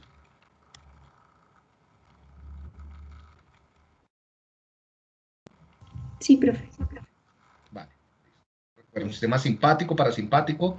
Entonces acá sería más sistema. Entonces el nivel de atención de una u otra forma está involucrado también. Por eso también estaba relacionado con la prominencia de los estímulos. Los estímulos altamente prominentes suelen activar el sistema simpático, pero eso también tiene un costo a nivel de salud, porque la activación del sistema simpático va a generar respuesta de estrés, y lo que mencionaba hace un rato también de la amígdala, y al generar respuesta de estrés va a hacer que no se sienta tan chévere. ¿Sí? Entonces también eso es una crítica muchas veces al mundo actual, al mundo contemporáneo, en el que exige una respuesta de atención tan alta que mantiene todo el tiempo activado el sistema simpático, lo cual va a generar un costo, un costo que se paga en términos de bienestar y salud, de sentirnos bien, cada vez activar esto cada vez va a hacer que aumente la probabilidad de desarrollar un trastorno de ansiedad, depresión, o que puedas comenzar a sufrir de trastornos físicos más adelante, ¿no? Por una cuestión también inmunes, epigenética. Entonces, modulado por la prominencia o amenaza que genera el estímulo. ¿Sí? Bueno, recuerden que eso es la respuesta de luchar a atacar. ¿Alguna pregunta de la red? ¿Rede? Yo sí dije, hay algo mal en esta diapositiva.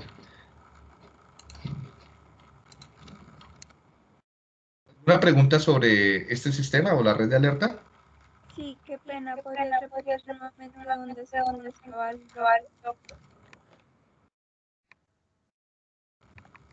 Ya ahorita vamos a ver más lo de la neuroanatomía y neurofisiología. Míralo, esa es la protuberancia, ¿no? O puente Barolio. ¿Sí? Que es anterior al cuarto ventrículo y al mesencéfalo, al igual cerebelo, qué pena. Entonces, aquí estarían los grupos de neuronas que producen noradrenalina denominados locus coeruleus.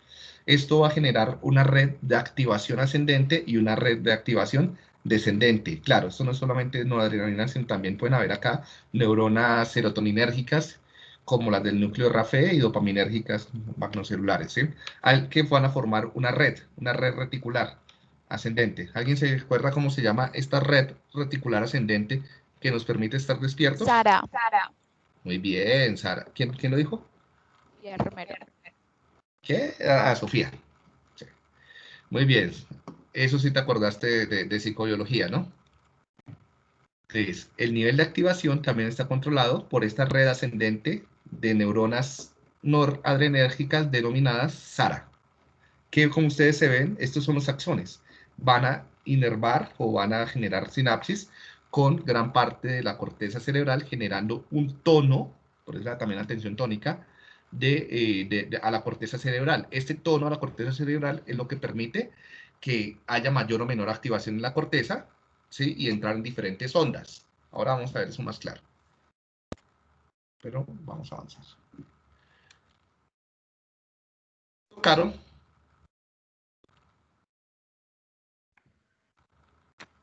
Bien. Sigamos con el siguiente sistema. Voy un poquito más rápido. Entonces, la red de orientación y reorientación, ¿sí? Son dos procesos involucrados. Orientación como capacidad o procesos involucrados en dirigir o establecer un foco atencional hacia dónde. Entonces, por ejemplo, ustedes vean la mosca y traten de seguir la mosca. Para ver la mosca y tratar de seguir la mosca, ustedes tienen que fijar el foco atencional y comenzar rápidamente a mover los ojos para mantener ese foco atencional. ¿Sí lo logran? Bien, esto es un ejercicio que se usa también en terapia con niños con déficit de atención o algo así, dependiendo de lo que se valore. Y por ejemplo, si yo pongo el punto rojo y les digo, vean la mosca, ahora vean el punto rojo, y ¿sí? Ustedes tienen que cambiar o alternar el foco atencional. Entonces, esos son procesos de orientación y reorientación. No pueden al mismo tiempo seguir la mosca y el punto, ¿sí? Porque tiene limitaciones de foco atencional voluntario. Bien. Permite dirigir e invertir recursos atencionales en un estímulo, sus características o una respuesta. Se establece el foco atencional, permite explorar el ambiente cambiando el foco atencional. Yo creo que esto es lo que acabo de decir. Y es lo que en la lectura que ustedes hicieron se conoce como atención sensorial selectiva. Yo creo que para esto voy a dejar también en YouTube, no sé si unos enlaces o algo, cuando suba este video a YouTube, para que las personas que no sean del curso y que después vean el video, puedan también llegar a estas lecturas de las cuales yo hago referencia. O al menos las referencias para que las puedan ubicar. Bien, hay dos sistemas acá de orientación, de acuerdo al modelo de Posner. Bien, acá vemos cómo está el foco atencional y ustedes lo van cambiando para explorar el mundo o un contexto. ¿Sí?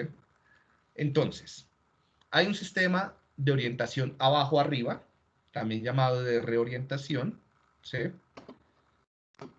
Y es el cambio del foco atencional de acuerdo con la prominencia de los estímulos.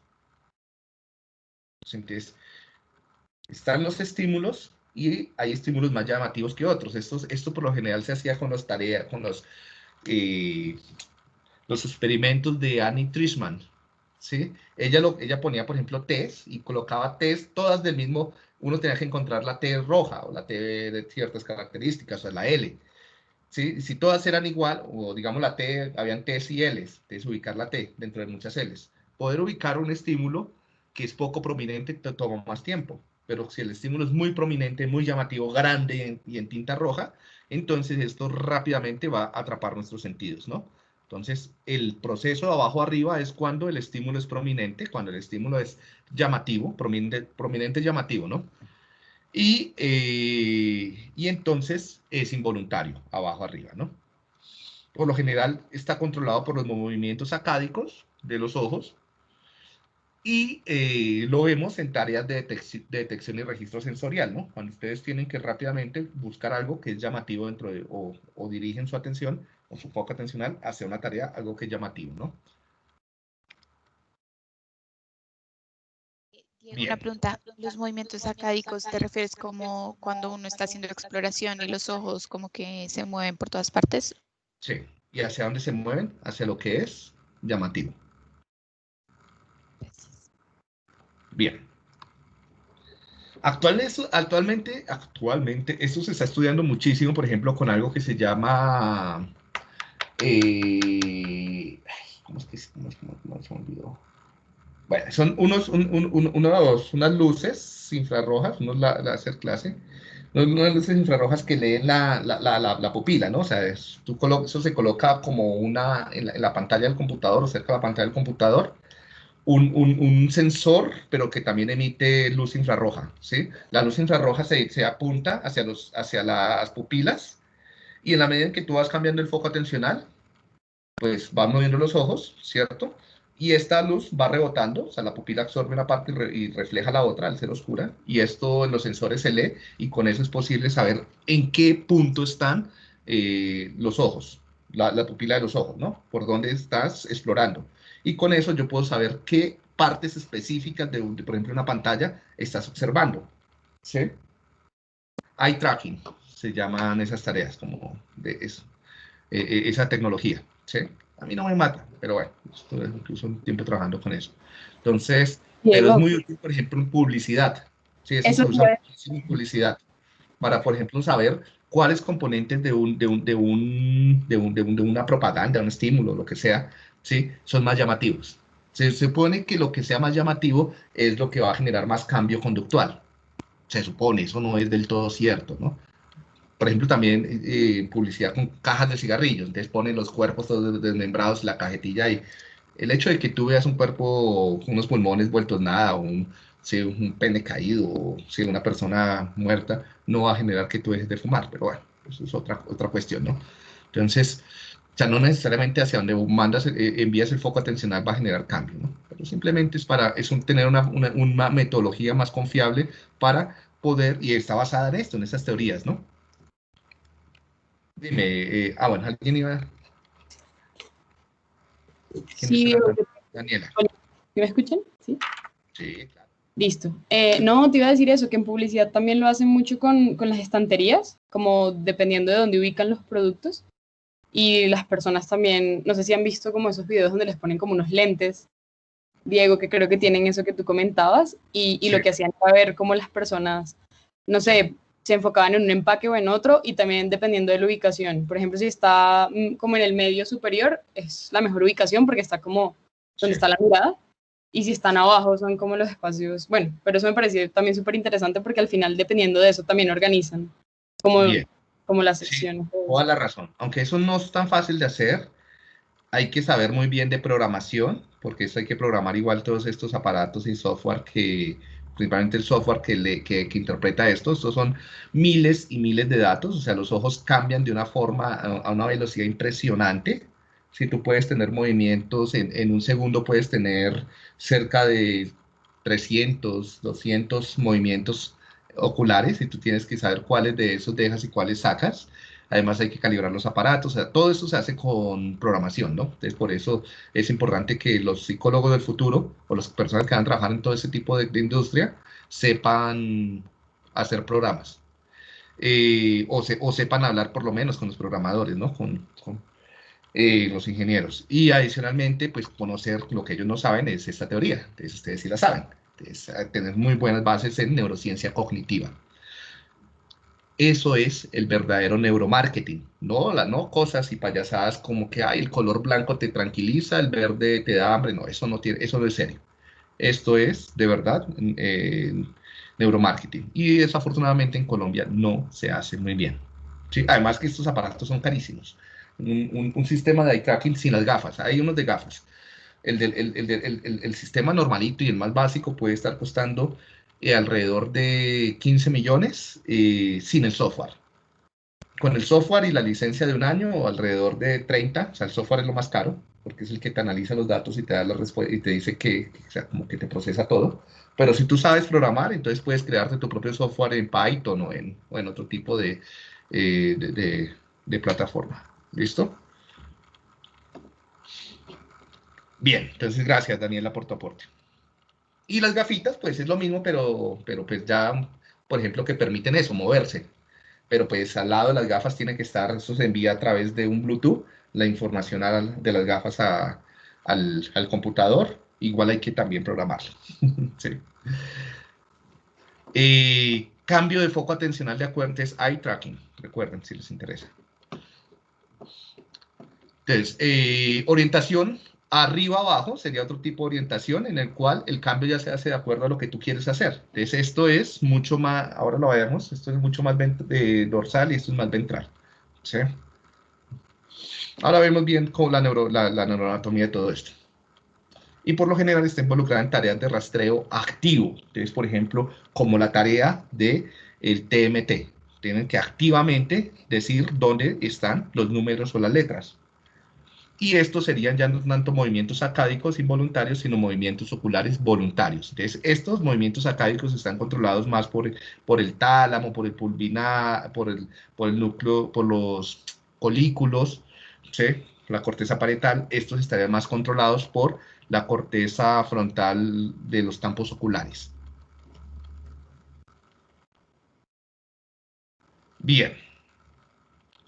La primera se desarrolla más rápido, la otra se desarrolla más tardíamente, ¿no? La segunda, la de arriba abajo, se entrena. Esta, pues, es un poco más involuntaria, no requiere tanto entrenamiento. Y por último, tendríamos el control ejecutivo, ¿no? Las redes de control ejecutivo atencional. Entonces, ya recuerden, llevamos alerta, orientación y ahora control ejecutivo atencional. Los tres componentes del modelo de Posner.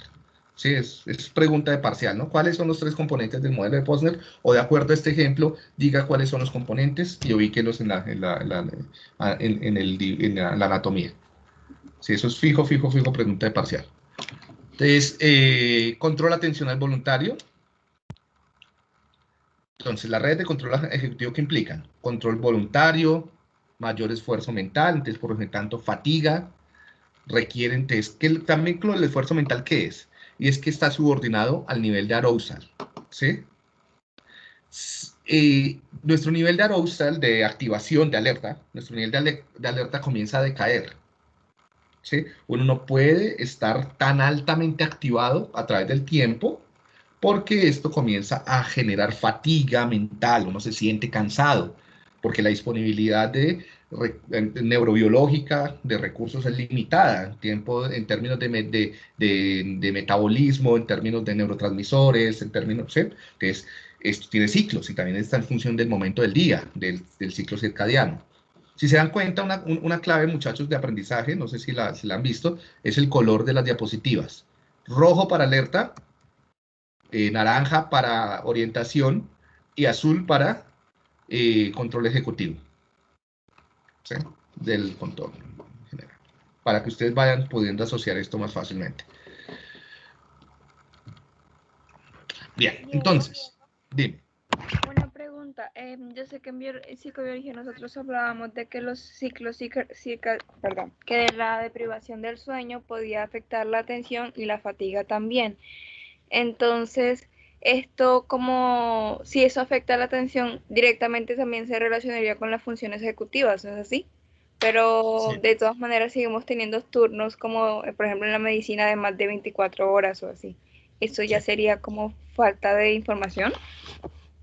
Sí, o sea, ahí es donde los psicólogos son importantísimos en el diseño de la sociedad y en el diseño laboral. Esto podríamos llamarlo ergonomía del trabajo, o sea, ¿sí? O ergonomía mental, o ergonomía psicológica, ¿no? Entonces, y los responsables son las personas que son responsables de los departamentos de salud ocupacional, ¿sí? O sea, un psicólogo organizacional o una persona que trabaje en salud para el trabajo, en componentes de salud ocupacional, ¿sí? Ya sea psicólogo o no, por lo general son psicólogos, en departamentos de recursos humanos, no necesariamente tiene que solo hacer selección de personal o clima o organizar la fiesta de fin de año o la convivencia, la integración, no. Hay cosas más importantes y más serias y que tienen impacto más relevante sobre el bienestar y la salud de los trabajadores, como por ejemplo diseñar las condiciones laborales, las condiciones de los puestos de trabajo y de los turnos de trabajo para que el resultado de lo que sea que hagan ese trabajo sea mucho más eficiente y de menor riesgo para las personas con las que trabaja como para sí mismo. Un médico con unos turnos muy largos o con varios trabajos, pues lo más probable es que va a llegar a cometer errores en algún momento. Y si estamos hablando de un médico que tiene la vida de personas a sus manos, son errores fatales. Lo que pasa es que mucho de esto no se sabe, ¿no? Y mucho de esto queda como uno firma, ¿sí? Y pues quedó como el error médico, pero como que usted se atenía a las condiciones. Sí, entonces eso, y ahora hablemos o sea, hay decenas de casos de operadores de tráfico aéreo, de pilotos, de conductores de automovilístico, de conductores de carros, de camiones, de buses, que por no tener en cuenta este funcionamiento, pues miles de personas han muerto o han quedado incapacitadas y demás. Entonces, es algo que hay que tener en cuenta en el diseño de puestos de trabajo, pero y también de turnos o las condiciones contextuales del trabajo. ¿Sí? Entonces, el psicólogo tiene mucho que decir si sabe de neurociencia cognitiva. Si no sabe, pues se quedará simplemente aplicando Bartek y ya. Gracias, Diego. Bien. Por eso yo les decía en algún momento que la neuropsicología pues se aplica a muchas cosas de la vida, no solamente a la clínica. Bien. Entonces, las redes de control ejecutivo, que son procesos ejecutivos, entonces están en función del nivel de alerta, ¿no? Entonces, como requieren prestar ejecutiva voluntariamente, o sea, yo en este momento ya he hablado mucho, tanto desde mi parte como la parte de ustedes que están escuchando, puede ser que en este momento nuestra capacidad de focalizar comience a bajar, ¿no? Y podemos comenzar a cometer errores en la precisión de lo que decimos, en lo que escuchamos, ¿sí? O distraerse. Comienzan a distraerse con el celular, con la otra página de internet que tienen abierta, algunos estarán en la cama, entonces se echan un sueñito corto, ¿sí? Yo no puedo, sería muy obvio, entonces, etcétera, ¿no? Entonces tengan en cuenta que esto está en función de ese tipo de cosas.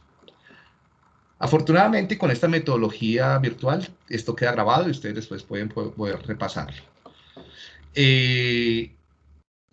Entonces es sensible a la fatiga, si genera estrés, requiere entrenamiento, que es poder desarrollar mecanismos, estrategias de control atencional, requiere entrenarse, ¿sí? Requiere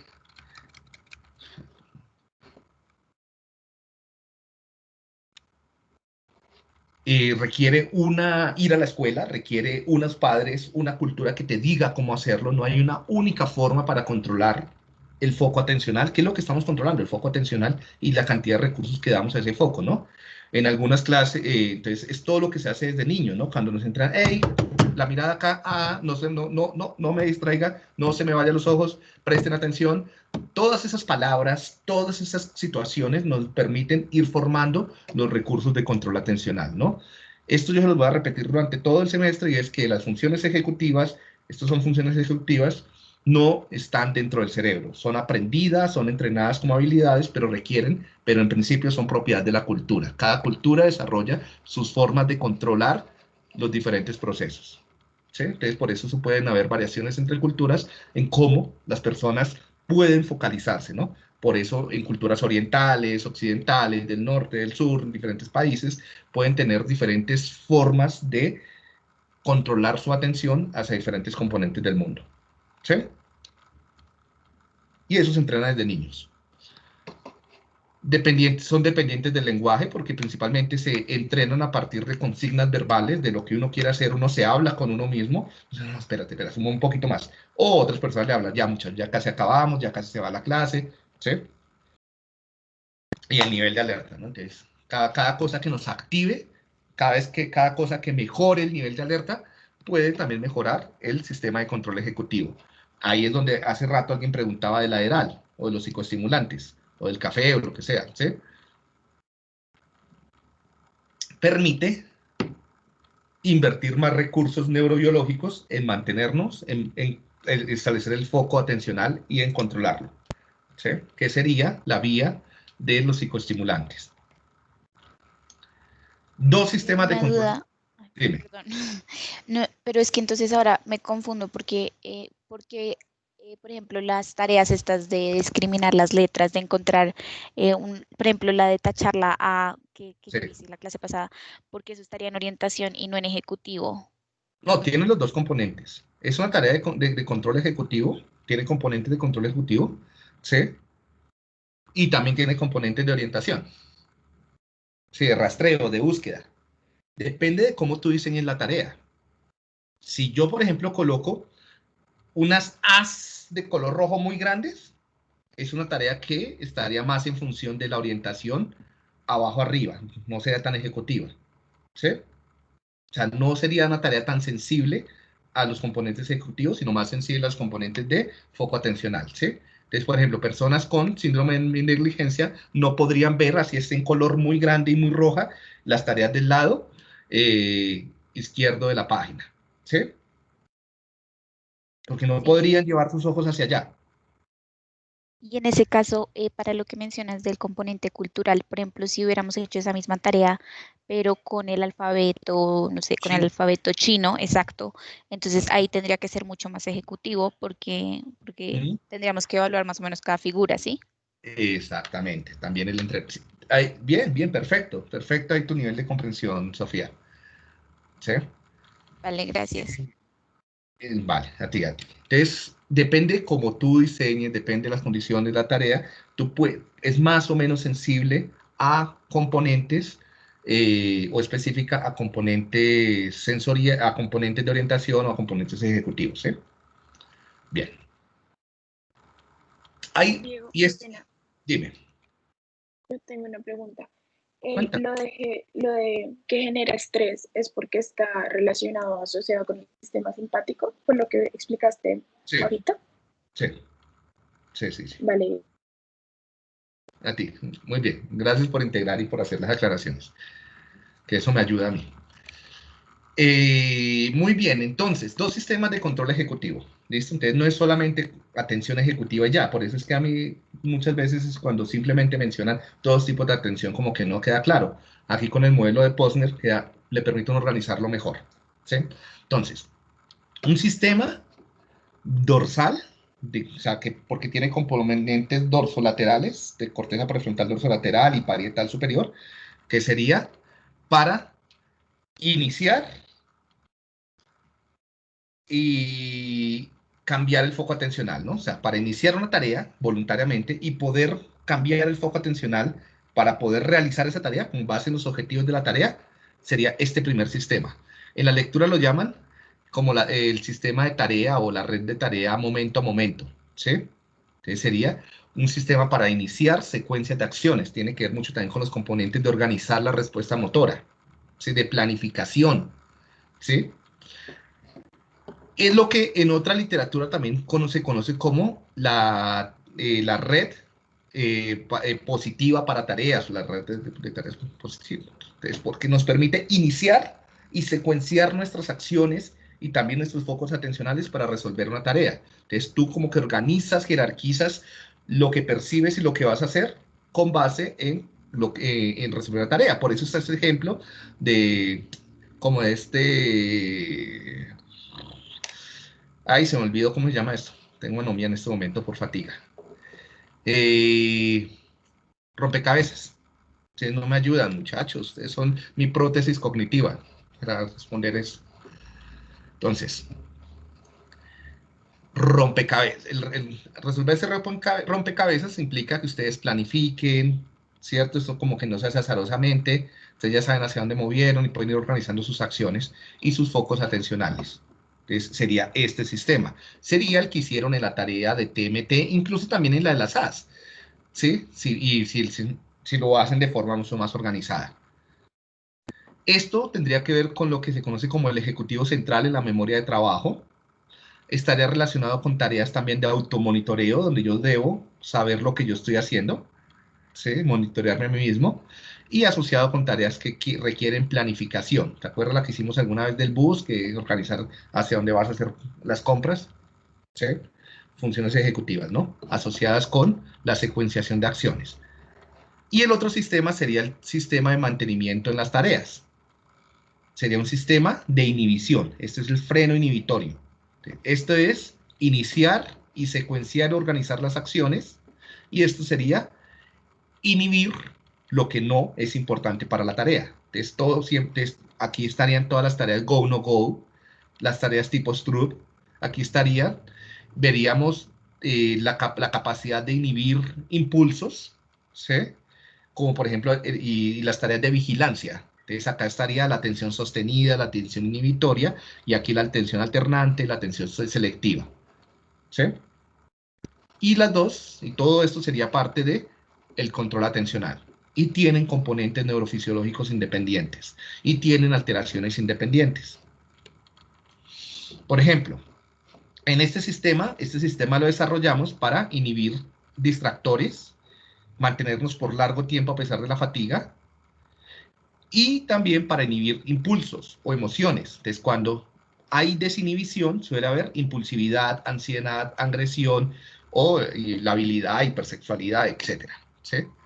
Que es diferente. Hay personas que pueden estar muy atentas a un estímulo y planificar y organizar muy bien su conducta, pero que son incapaces para inhibir la interferencia.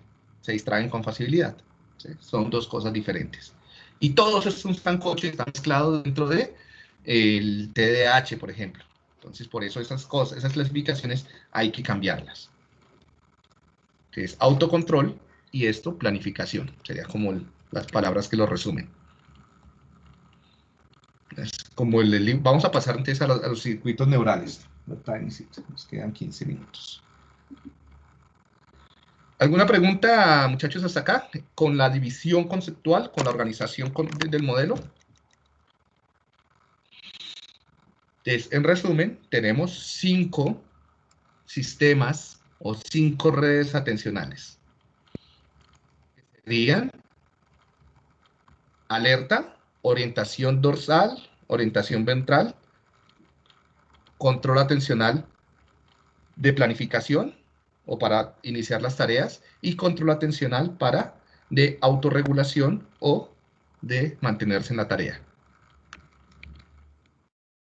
¿Claros? ¿Hay alguna duda sobre ese modelo? Porque aquí, con base en esto, vamos a organizar todo lo demás. Con base en esto vamos a organizar la evaluación, vamos a organizar las patologías y la neurofisiología. Yo tengo una pregunta. Pues, ¿será que puedes volver a repetirlo, pues, los 5, por favor? Alerta. ¿Sí? ¿Qué es? Bueno, me faltó algo con la alerta. Es alerta como esa capacidad de estar despierto y activado, como estar activado. ¿Listo? Orientación.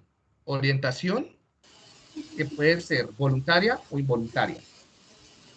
¿Sí? Y control atencional que puede ser de planificación, secuenciación de las acciones,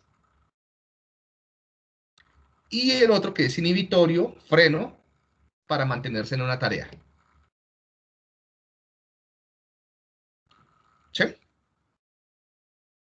Algo que me faltó decirles de alerta es que no siempre incrementar el tono de la alerta es bueno. El sistema de alerta, yo no sé por qué no tengo esa diapositiva acá, funciona como una U invertida.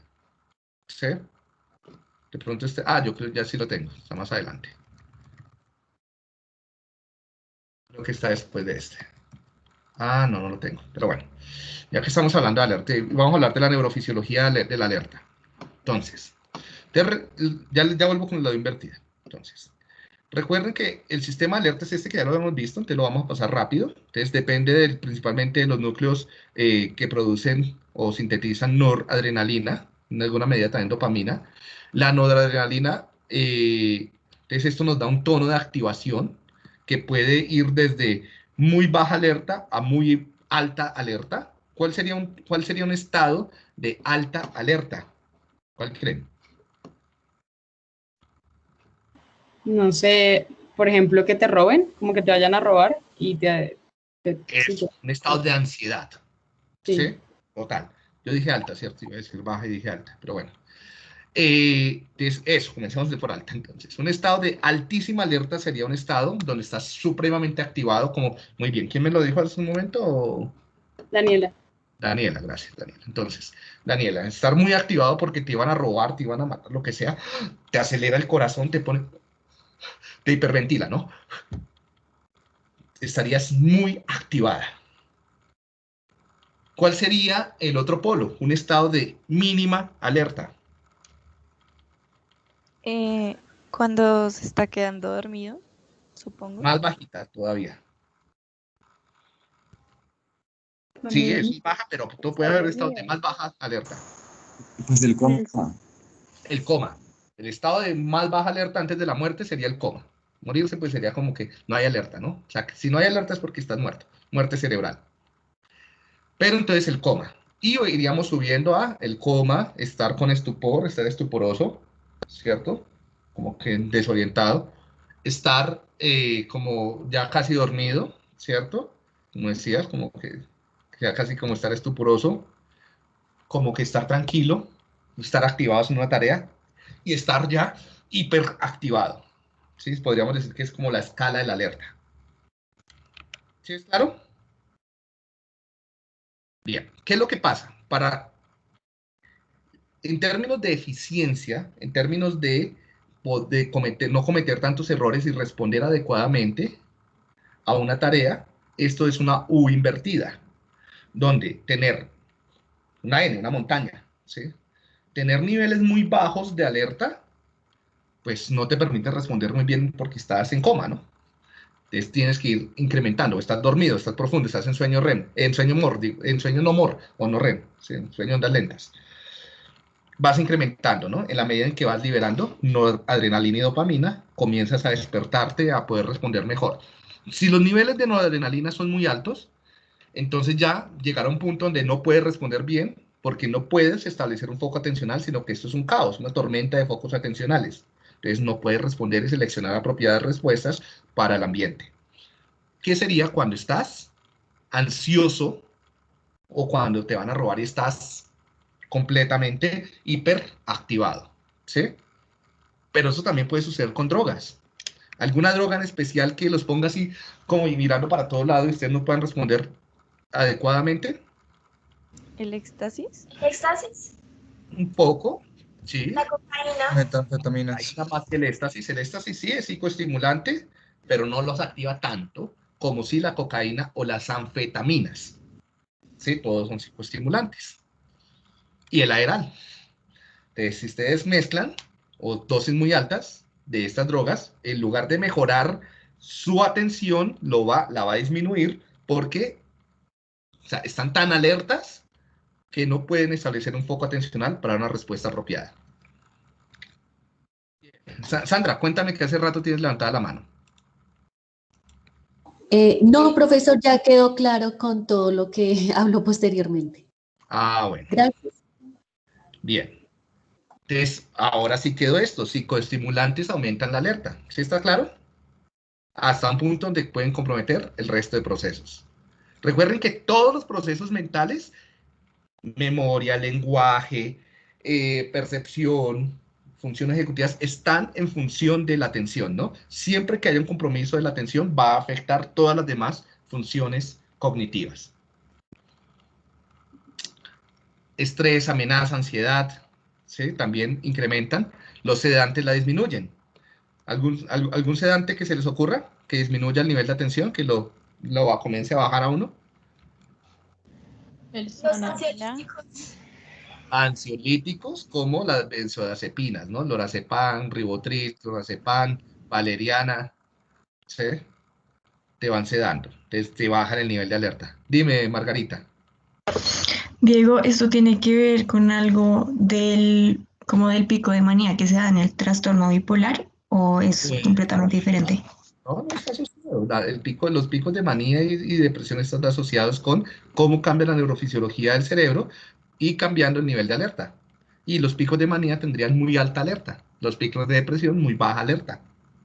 Ok. Es por eso no se dan ni psicoestimulantes ni se dan sedantes, se dan estabilizadores del sistema, que sería litio. Bien. Ya lo decían, en algunos casos, por ejemplo, también esto puede ser inhibido por la marihuana. ¿Sí? Entonces puede también bajar el sistema alerta. Por eso en muchas situaciones agonistas cannabinoides se pueden usar como ansiolíticos de mejor forma que los sedantes. Porque es que en realidad los sedantes no son ansiolíticos, no bajan la ansiedad. Lo que bajan es todo el nivel de funcionamiento y no trabajan sobre la noradrenalina, o sea, no disminuyen la sinapsis noradrenérgica. Lo que hacen es aumentar la hiperpolarización de las neuronas, generando sedación, ¿sí? Casi que anestesia.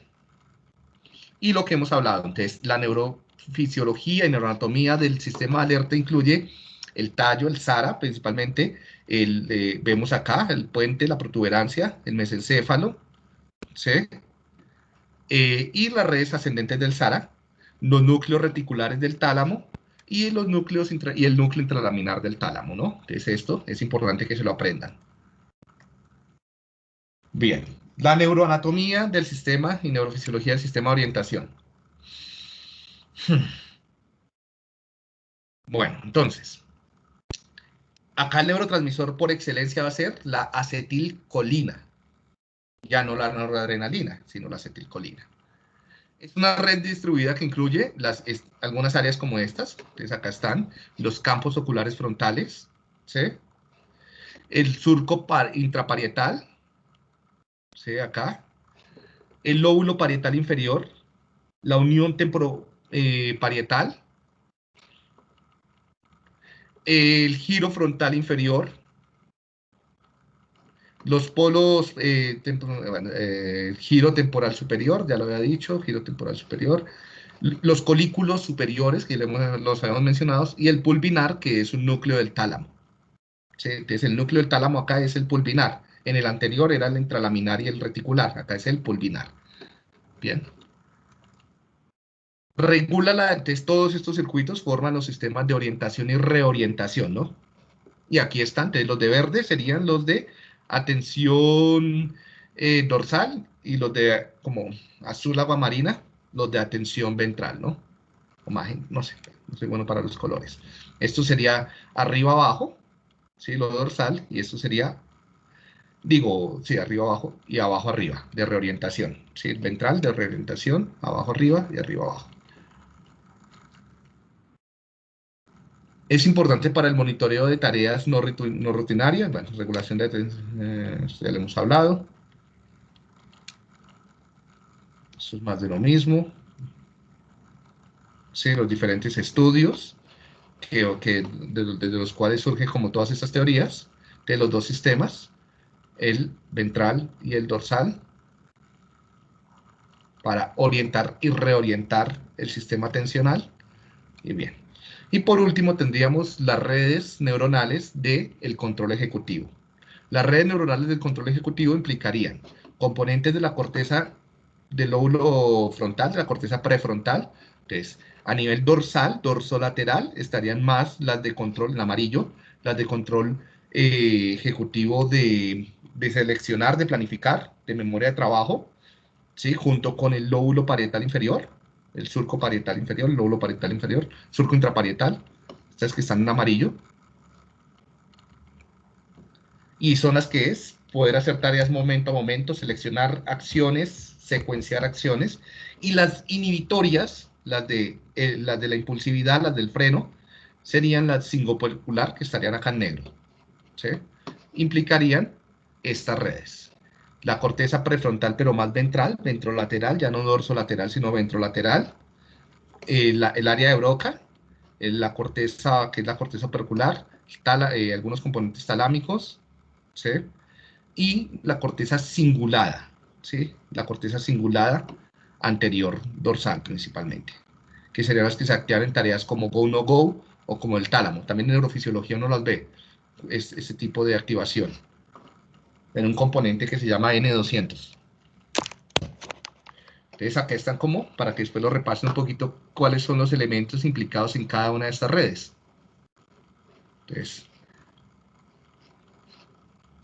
no sé, léanlo, ya lo he repetido varias veces. Si hay alguna pregunta me dicen y ya para cerrar la clase de hoy.